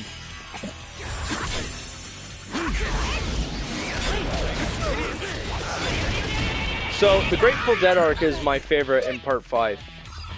For multiple reasons. A, the location. I love the train. The train is great. Everything from the design, everything outside, everything about the train is great.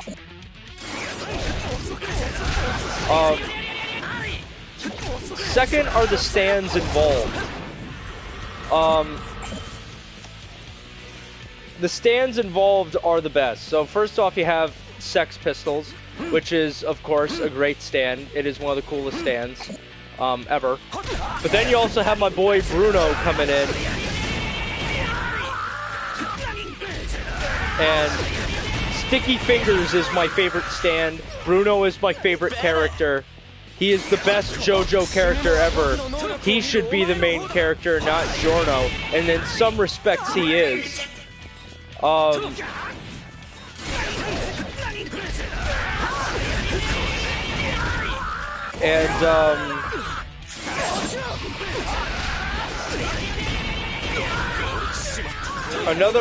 Another stand involved is, of course, the Grateful Dead. Now, the Grateful Dead, its ability is it releases this purple fart gas from its eyes, and it causes people to age. And the only way to mitigate that is by cooling your body down with ice drinks, stuff like that, right?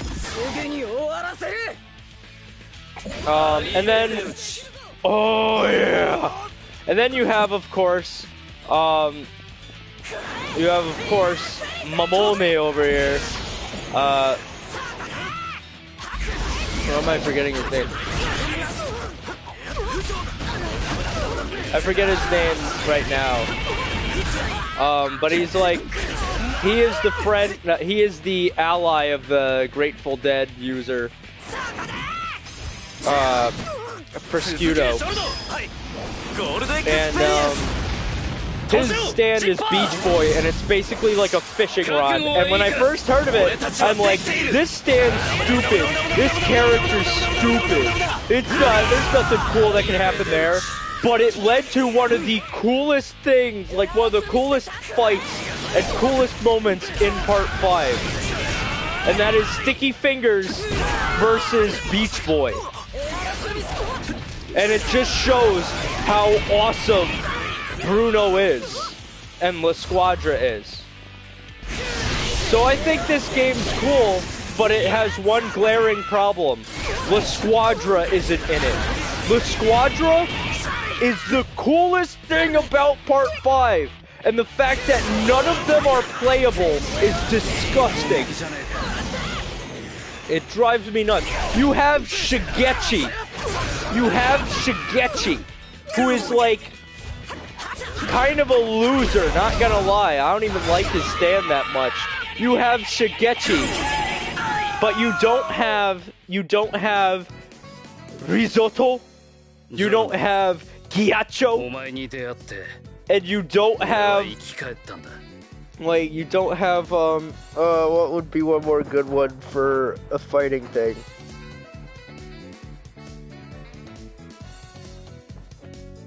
And you don't have Little Feet there.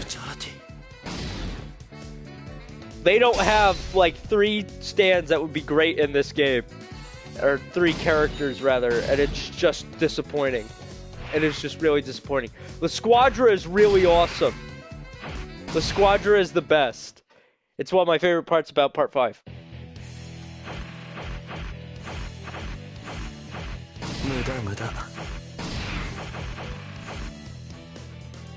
父の過去を追跡するのよ。僕ですか？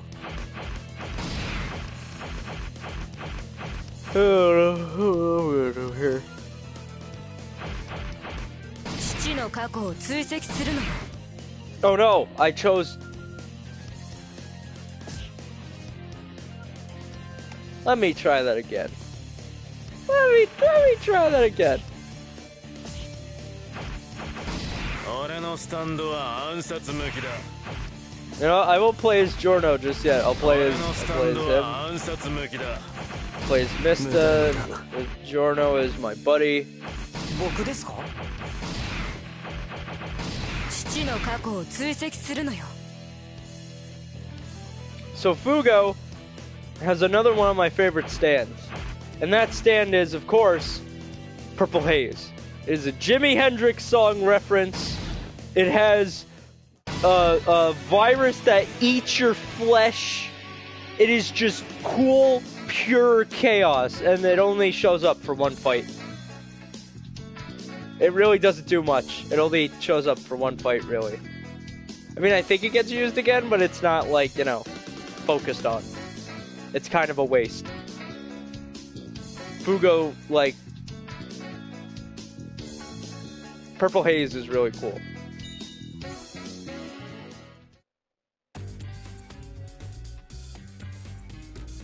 Then of course there's Trish with Spice Girls. She's Diavolo's daughter. 俺、おめえのこと一目置いてんだぜ。ラッキーボーイだってな。Lucky boy. 僕がですか？一体なんだこいつは。もうやるしかない。 Open the game! So Mista's really cool. He has Sex Pistols, which in this game is really overpowered because it's literally Whole Horse's. It's like Whole Horse has the Emperor, which is a gun stand. Mista's stand is the bullets.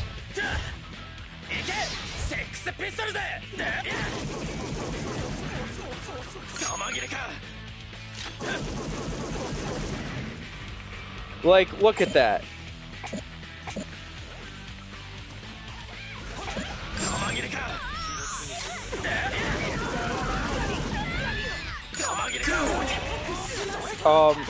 So Mista has six little guys that make up the Sex Pistols, but because he believes in luck and chance and all that, there is no number 4, and the one that's named number 4 is number 5. So it goes 1, 2, 3, 5, 6, 7. There is no 4. And the one that would be 4 is just number 5. So all the other ones pick on him. But number 5 is the one that actually saves Mista's life during the Grateful Dead arc. Oh, I messed that up. So, you know, it's cool. They basically control the direction of the bullets. They pass the bullets around, and it's really cool. It's really great. And you can just do this. Playing as Mista is really broken, so if you ever play this game online, and you see someone playing as Mista, run away.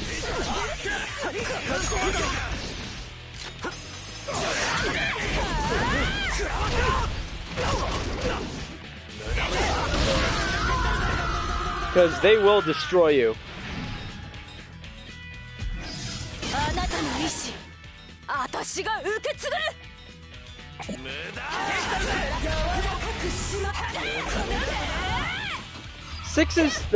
Not 6. Oh my god. Little Nightmares killed me. Little Nightmares got me confused. Trish's stand here. Her stand is Spice Girl or Spicy Lady if you know the English stuff.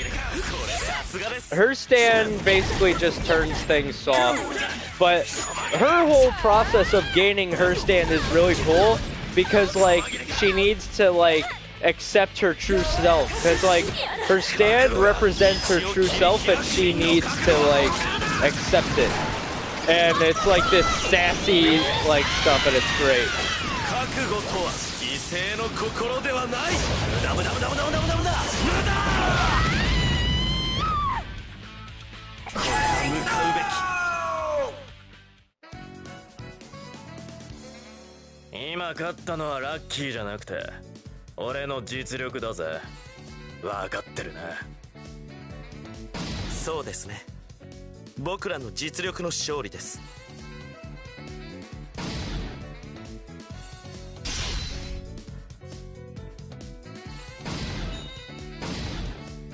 So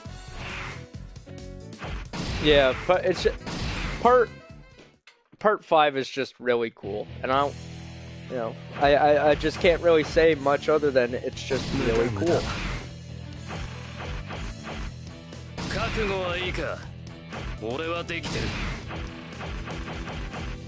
So then we have Diavolo, my boy, with one of my favorite stands, King Crimson, because it is so cool.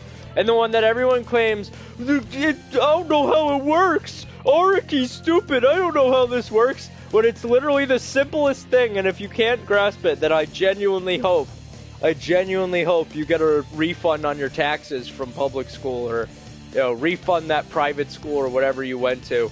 Because if you can't understand King Crimson's ability, then I don't know how you can even, like, breathe. It's so simple. But to explain it, the way it works is he has two stands. One is Epitaph, which is on King Crimson's forehead, and then the other is King Crimson. Epitaph can see 10 seconds into multiple dimensions and multiple futures, right? Diavolo then selects which future outcome he wants to go to, and then he uses King Crimson to skip ahead 10 seconds. Or at least it appears that he's skipping ahead 10 seconds. He goes into his own, like, kind of mini-dimension thing as, you know, time passes and all that. So basically what happens is outcomes remain the same except for Diavolo, but the causes of those outcomes don't. So for example, if you shoot at Diavolo and he uses King Crimson, the bullet will whiz past him and not touch him, but it will still go into the wall behind him, right? So it's that type of thing. So whatever is fated to happen in that forward, you know, in that later 10 seconds will happen. Anyway, so I'm just going to pair him with Anastasia for now. You know, or Anasui, rather. His name's supposed to be Anasui, but, you know.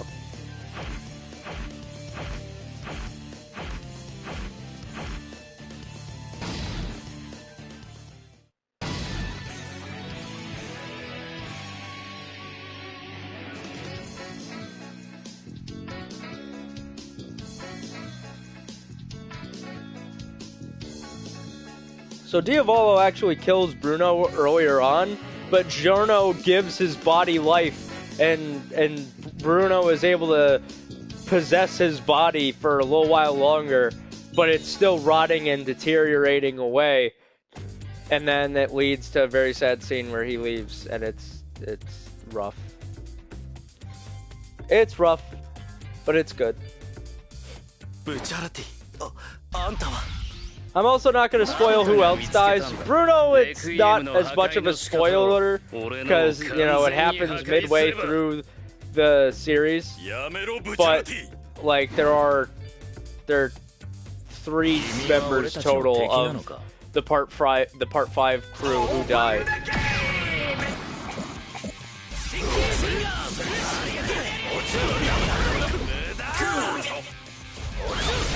So we got Giorno here. So he is Dio's son, as I said. Technically, Dio and Jonathan's son.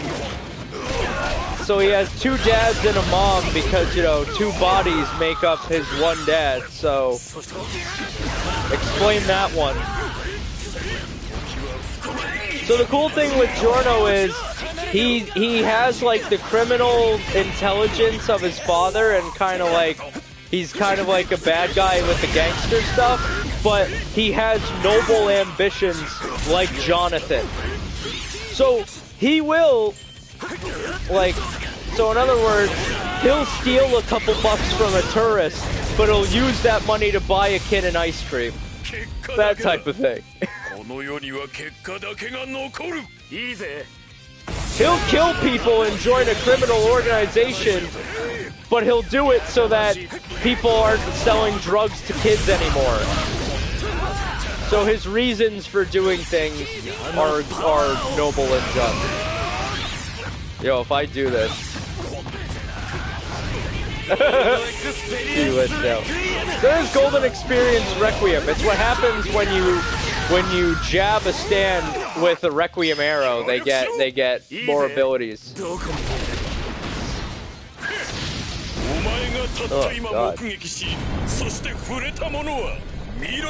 My nose is stuffed up.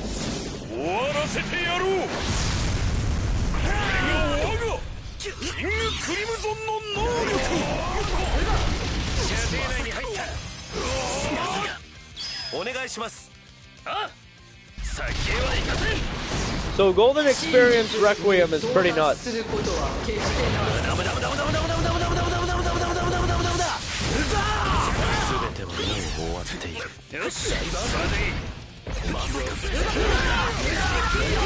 Golden Experience Requiem, especially in this game, is really overpowered. Oh, that wasn't my fault. Come on! Golden Experience Requiem quit and made me vulnerable. God dang it. I don't like that. That's not my fault. No. No. No. Come on. That's not fair. Run it back. Run it back. Come on.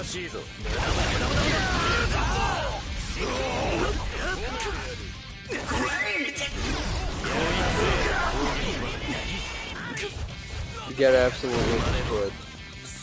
Okay, I'm gonna go look for some help. Oh. No! No! Let me go! Yes. Okay. Alright. I was worried.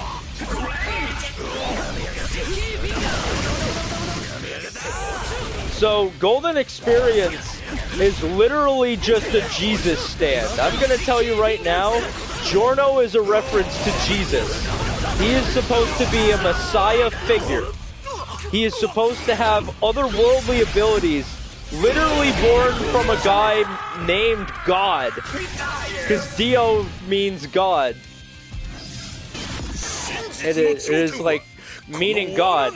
And he literally goes, the son of a god kills the devil. Because Diavolo is like a reference to the devil. So, Giorno is literally blonde schoolboy teenage Jesus. That is literally the reference. It is literally a Jesus reference.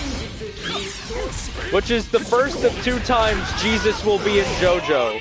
The second time is in part 7, where he literally just shows up. Crown of thorns and everything, and he's like, yes, I am Jesus.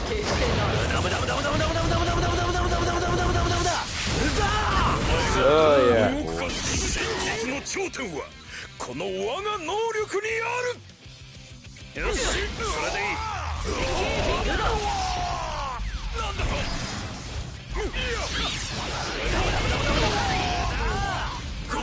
Oh man. Oh man. But yeah, Giorno's whole ability is he can create life. Like he literally can create life out of nothing. Or not nothing, but he could pick up a rock and turn it into a turtle. That type of thing. Like he can literally bring life. Oh no.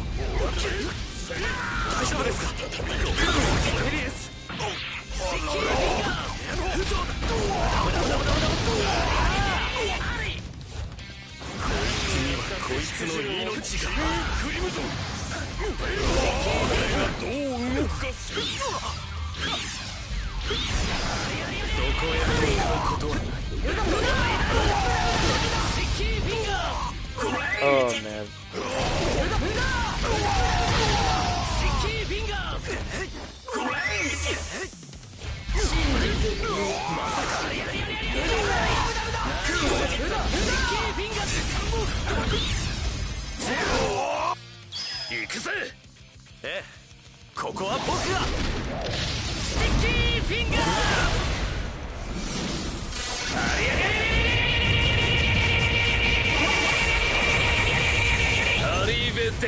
Oh yeah. Perfect.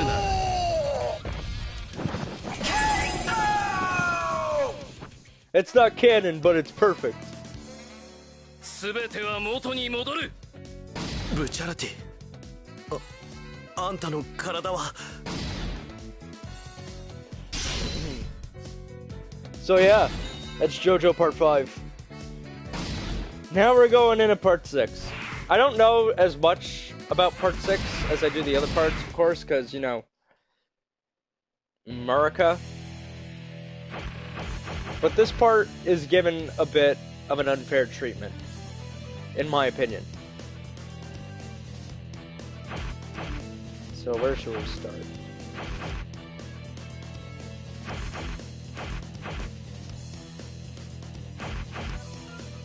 JoJo って呼ぶな。復讐とは自分の運命への決着をつけるために。いいよ、OK だ。守りに行ってやる。いいだろう。 So Part 6 is weird and cool, and I think it's given a bit too much hate. Now I say that namely because, like, a lot of people skim it. A lot of people skim Part 6 to get to Part 7, which is what causes all the confusion and all the problems. Part 6 really isn't that bad.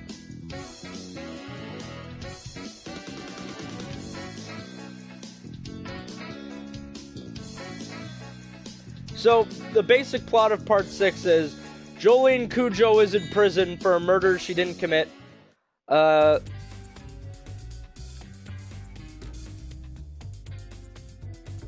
And 敵が来たぜ、ジョリン。相手をしてやるわ。ウェザー、お前は一体何者なんだ。後にしろ話す敵だ。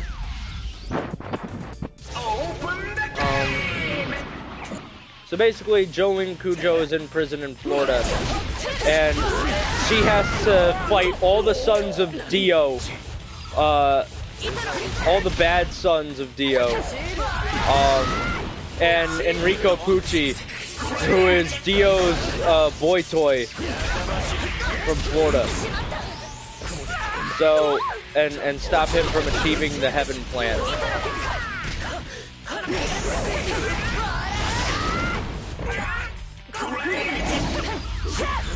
So these guys are all buds in the manga, but I figure I'll save the antagonist for last.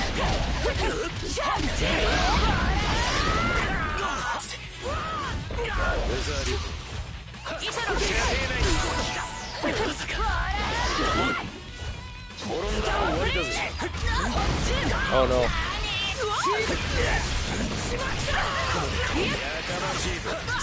So, この世に生まれてきたことを後悔する用意よだ。協力する。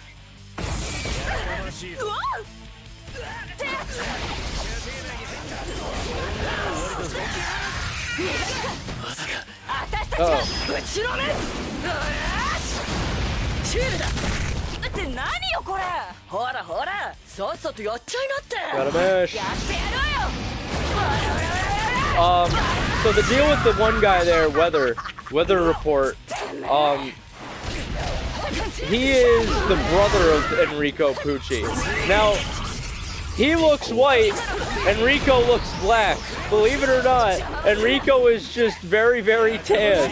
He looks like a black guy, but he's just really tan, according to the manga, apparently.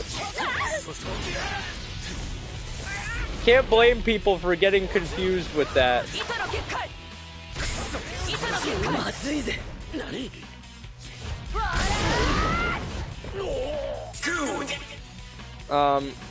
But basically, they were all triplets and they were separated at birth because Weather was kidnapped. And so what ended up happening was, and now this part's a little silly, but what ended up happening was, right, Enrico fell in love, or not Enrico, Weather fell in love with this one girl who was apparently the sister of you know, Weather and Poochie, but Weather didn't know she was her sister, she was his sister.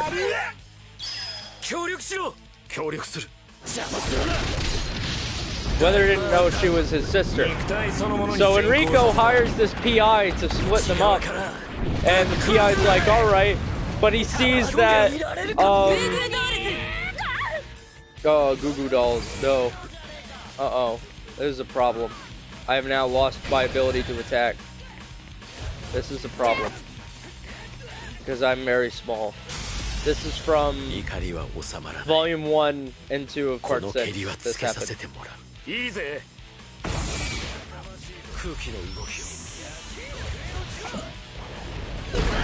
God dang it.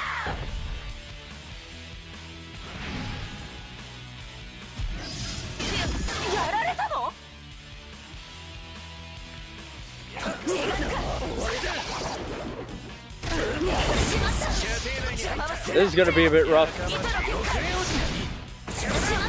Oh crap, crap, crap, crap.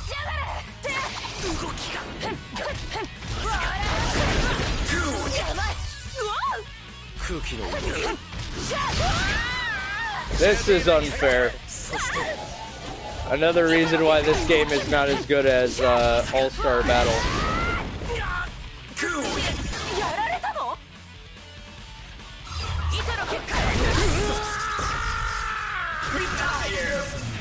Now it's fair. Alright.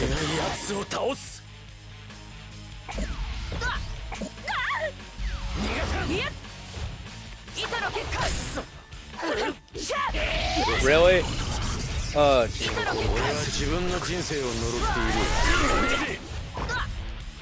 oh my god. Oh, come on! Oh, come on! No! Oh, this sucks.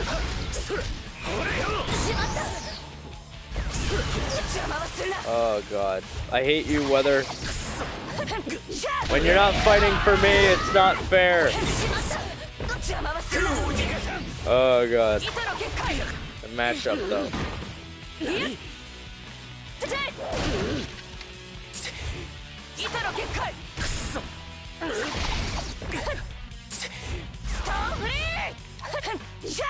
So, the deal with Weather Report is, so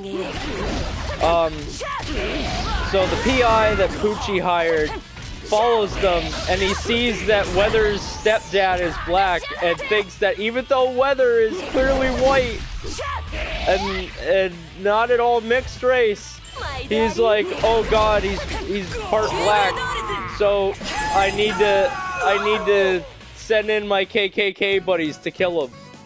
So yes, the guy is with the KKK, and he takes his band of merry men and he goes after Weather and the girl, and they beat Weather to a pulp, nearly killing him, and they lynch him, and then the girl there jumps off a cliff thinking that Weather's dead, and then he somehow survives because of his stand, and Poochie gets a stand, and Poochie's like, no! And Weather's like, I'm gonna get revenge, so he hunts down all the KKK guys, kills them, and is arrested, and he can't kill himself because his stand won't let him, and then he wants to kill Poochie.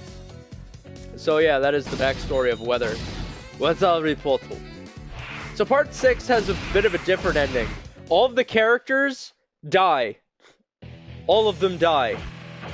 Jolene, dead. Hermes, dead. Anasui, dead. Weather, dead. Poochie kinda dead. Foo Fighters, dead. Jotaro, comatose. But otherwise dead. And what happens is there's one kid, though, who survives, and he's able to survive the universe reset and bring all of them back in the new universe, but they don't have stands and they don't have their powers, and they're living objectively better lives. But the reason why it's a bittersweet ending and why it's a great ending, one of the best part endings in the series, is because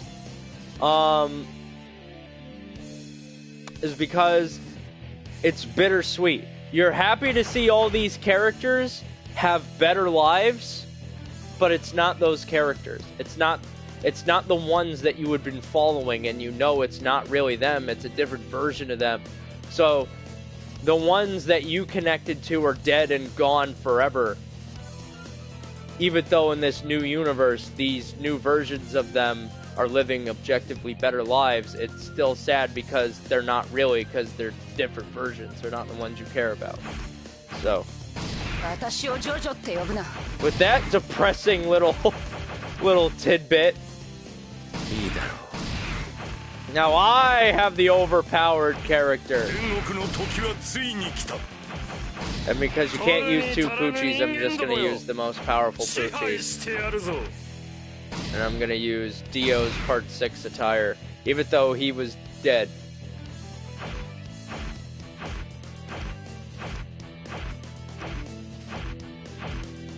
Oh man, we're almost done. We're almost done.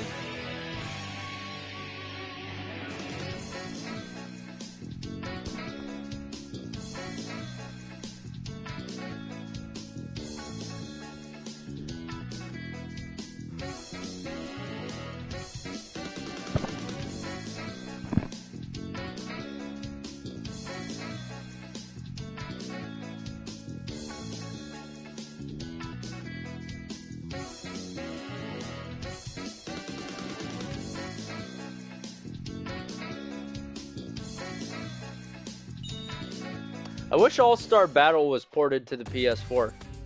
Never was.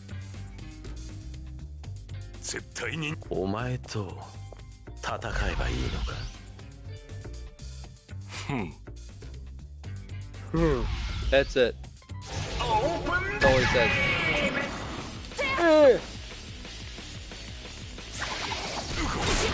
Oh no. The mighty trash can of Dio. But yeah. There's so much weird stuff with Part 6. Like, there's a green baby that's supposed to be Dio but reborn, and Poochie absorbs him so that he has the power to bring about the end. To bring about the heaven plan. And he needs the blood of 14 sinners. It's weird.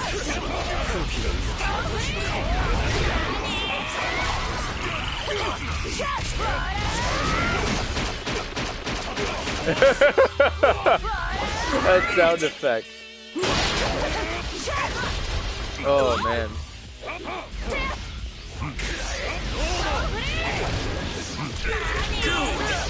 Oh no. That is the problem.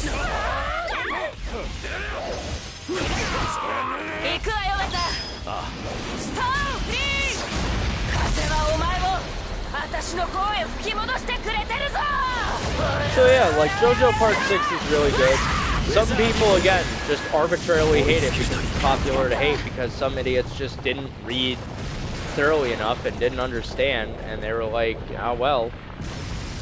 But, you know, like, what are you gonna do? What are you gonna do? It is a really good part. Give the anime a chance. If you like the other JoJo animes, give Part 6 a chance. Give it a chance. Like, it may be better than you thought. Like, I'm not saying it's as good as any of the parts before or after, but it's not as horrible. It is not as horrible as people make it out to be.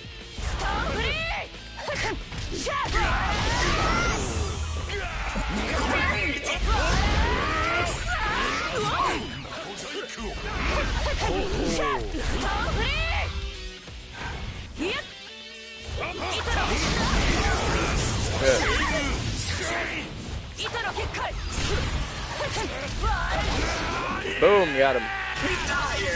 I like Jolene as a protagonist. I think she's cool. I think she's really cool. I love. I just. Oh man, I'm excited because there are some cool stands in Part 6. Like Underworld is one of the coolest stands in the franchise. It literally just like digs under the earth and is like whatever happened on that patch of land, it recreates.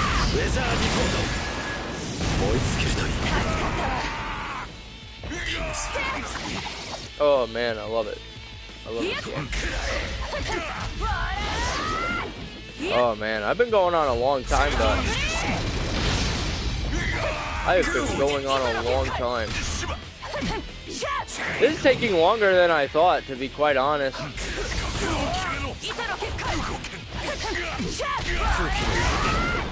I didn't think it was going to take this long to play through all this.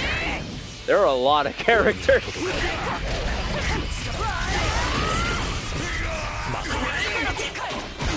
I really want, again, I know I just said it, but I really want a, like, platinum game.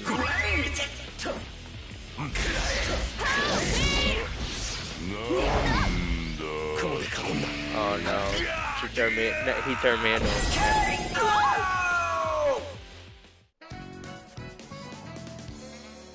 Oh man.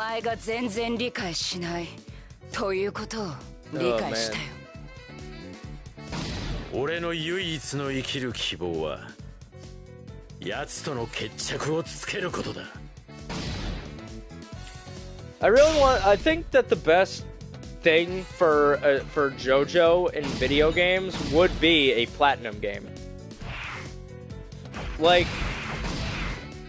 have a game similar to the JoJo PS2 game, the Giorno one.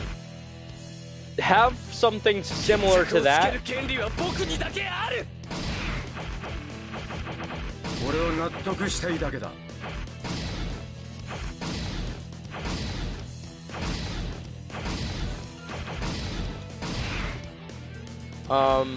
I really think that would do well.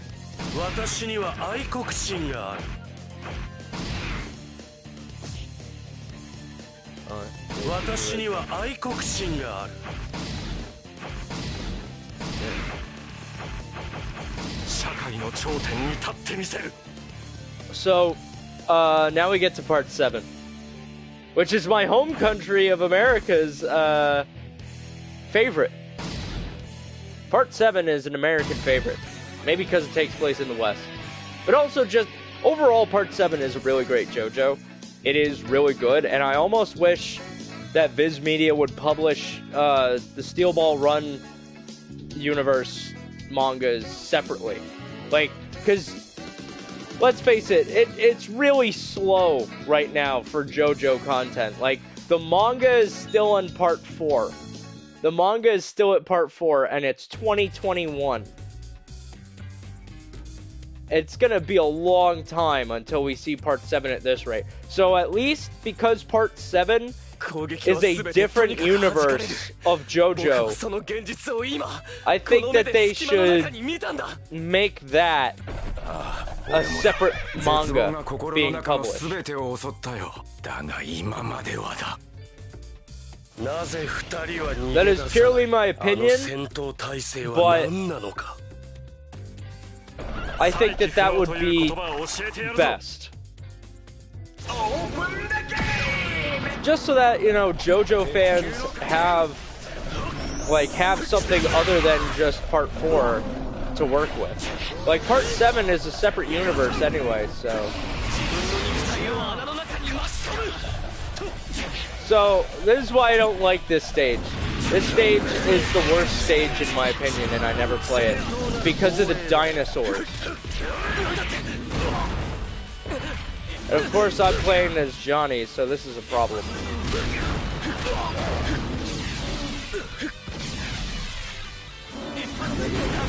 See, like, the dinosaur is supposed to be going after the fastest moving thing. And I literally am not moving, really. So, yeah. Johnny needs his horse. Johnny needs his horse, which is why I probably should have played his gyro. I'll play his gyro next time.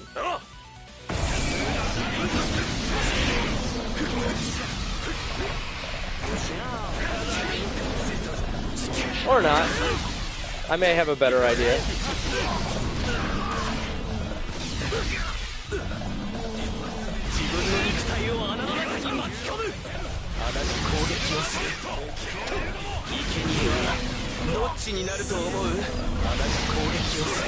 So, part 7 is weird, because it's like a retelling of part 1, but with stands. And it's way better than part 1. Takes place in the Old West, everyone's racing horses. Dio is awesome. Wekapipo is awesome. Gyro is awesome. He is the best Zeppeli.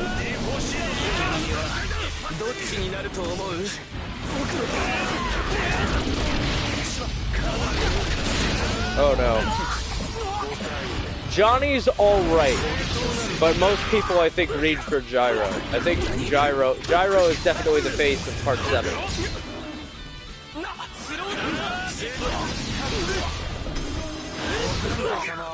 Here we go. So the whole idea with part 7 is there are a bunch of holy corpse parts. And if you go and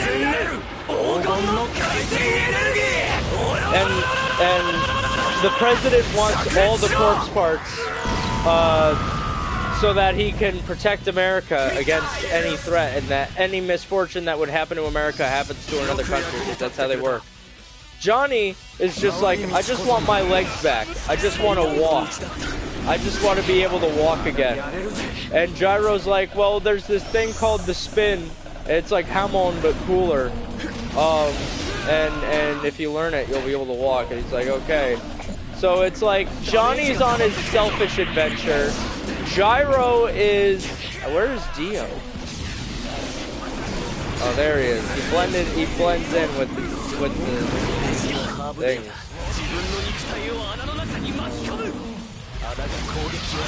So yeah, Dio's ability here is he can turn things into dinosaurs, including himself. It's just, again, part 7 is just part 1 but better. Okay. Pizza mozzarella, pizza mozzarella, lela lela lela lela. Yes.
So,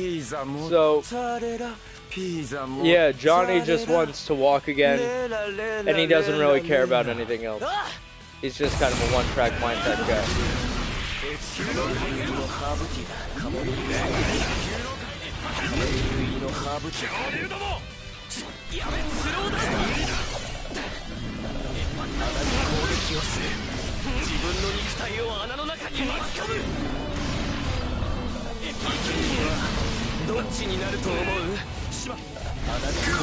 So, yeah, Johnny Stan Tusk has numerous stages, much like Echoes from part 4.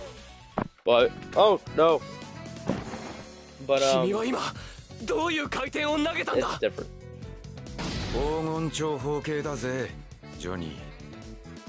So, yeah, part 7's awesome. It's really good.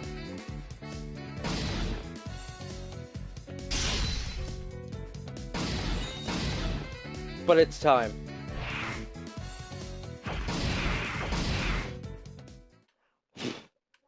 It's time to play as Gappy. 俺は一体何者なんだ。取引しようぜ。ヤスコは俺の女だ。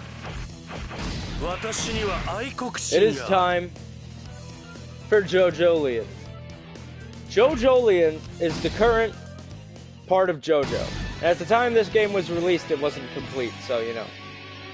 You only get 2 from this. So, it's basically a mix of part 4...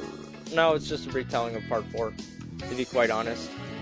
Of course, there's Josuke Higashikata, aka Gappy. There's an entire Higashikata family, which is cool. You have Yasuo Hirose, which is a reference to Koichi. Yoshikage Kira is basically Jotaro here. He's a good guy.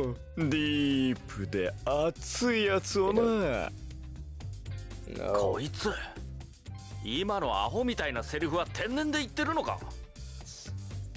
俺は取引がしたい。遺体を手に入れ、あんたに売る。図に乗るな。お前なんかすぐにでも処刑できるんだぞ。So I think after this, I'm calling it a stream. I'm calling it on. No, I'm calling it done.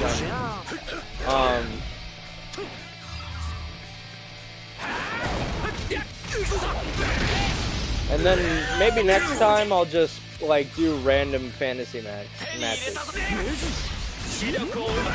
So Gappy is another overpowered character, and he looks really stupid, but he hits like a truck.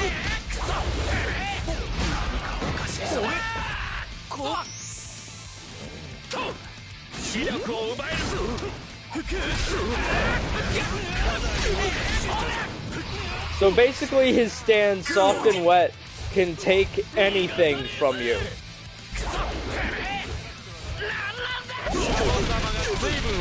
Through bubbles. He uses bubbles to take things from you. I don't really know too much about Part 8. I just know Part 8 is actually really cool. You got characters like Jobin Higashikata. You just got a bunch of cool stuff. Oh no. You got what are basically pillar men, but different. Yoshikage Kira is cool. Gappy is just Yoshikage Kira mixed with another guy. He has 4 testicles, 2 tongues, and 2 different eye colors within each iris. Like each iris has 2 eye colors. So that's cool. And his stand is actually pretty dope. Like Part 8 stands are actually pretty cool. Oh! So we're going with that. Oh no, I wasted it! That time I genuinely wasted it. I wasn't tricked or deceived or anything like that.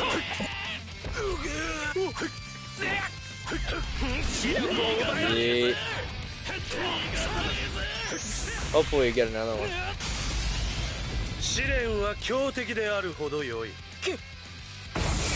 I just really want them to start publishing Part 7 and Part 8. Just bring a Steel Ball run and JoJolian because they're unrelated to the main universe JoJo that we're currently going through.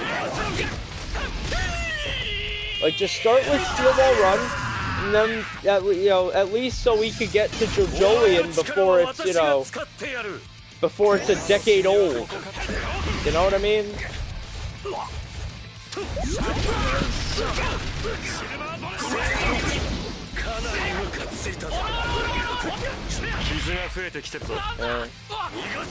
They're not like skipping over a part. It's not like they're publishing.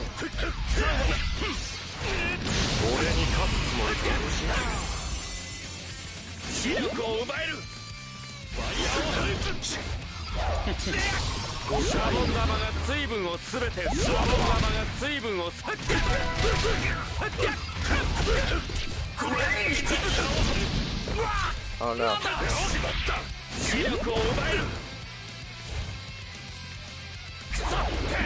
Oh no.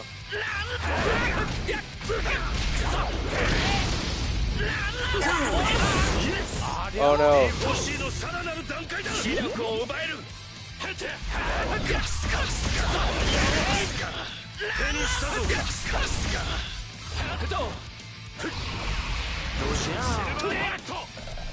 Oh.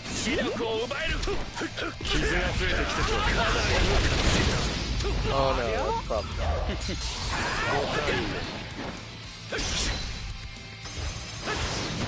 There we go. I like the world. Dio in Part 7. That's the best Dio. He only shows up for a brief second. Someone complained about it. I forget who, because it was a really dumb complaint. Woo! 東方家の人間のことはまだ俺には何もわからない。だが油断もできない。なあ、いいだろう？俺と取引しようぜ。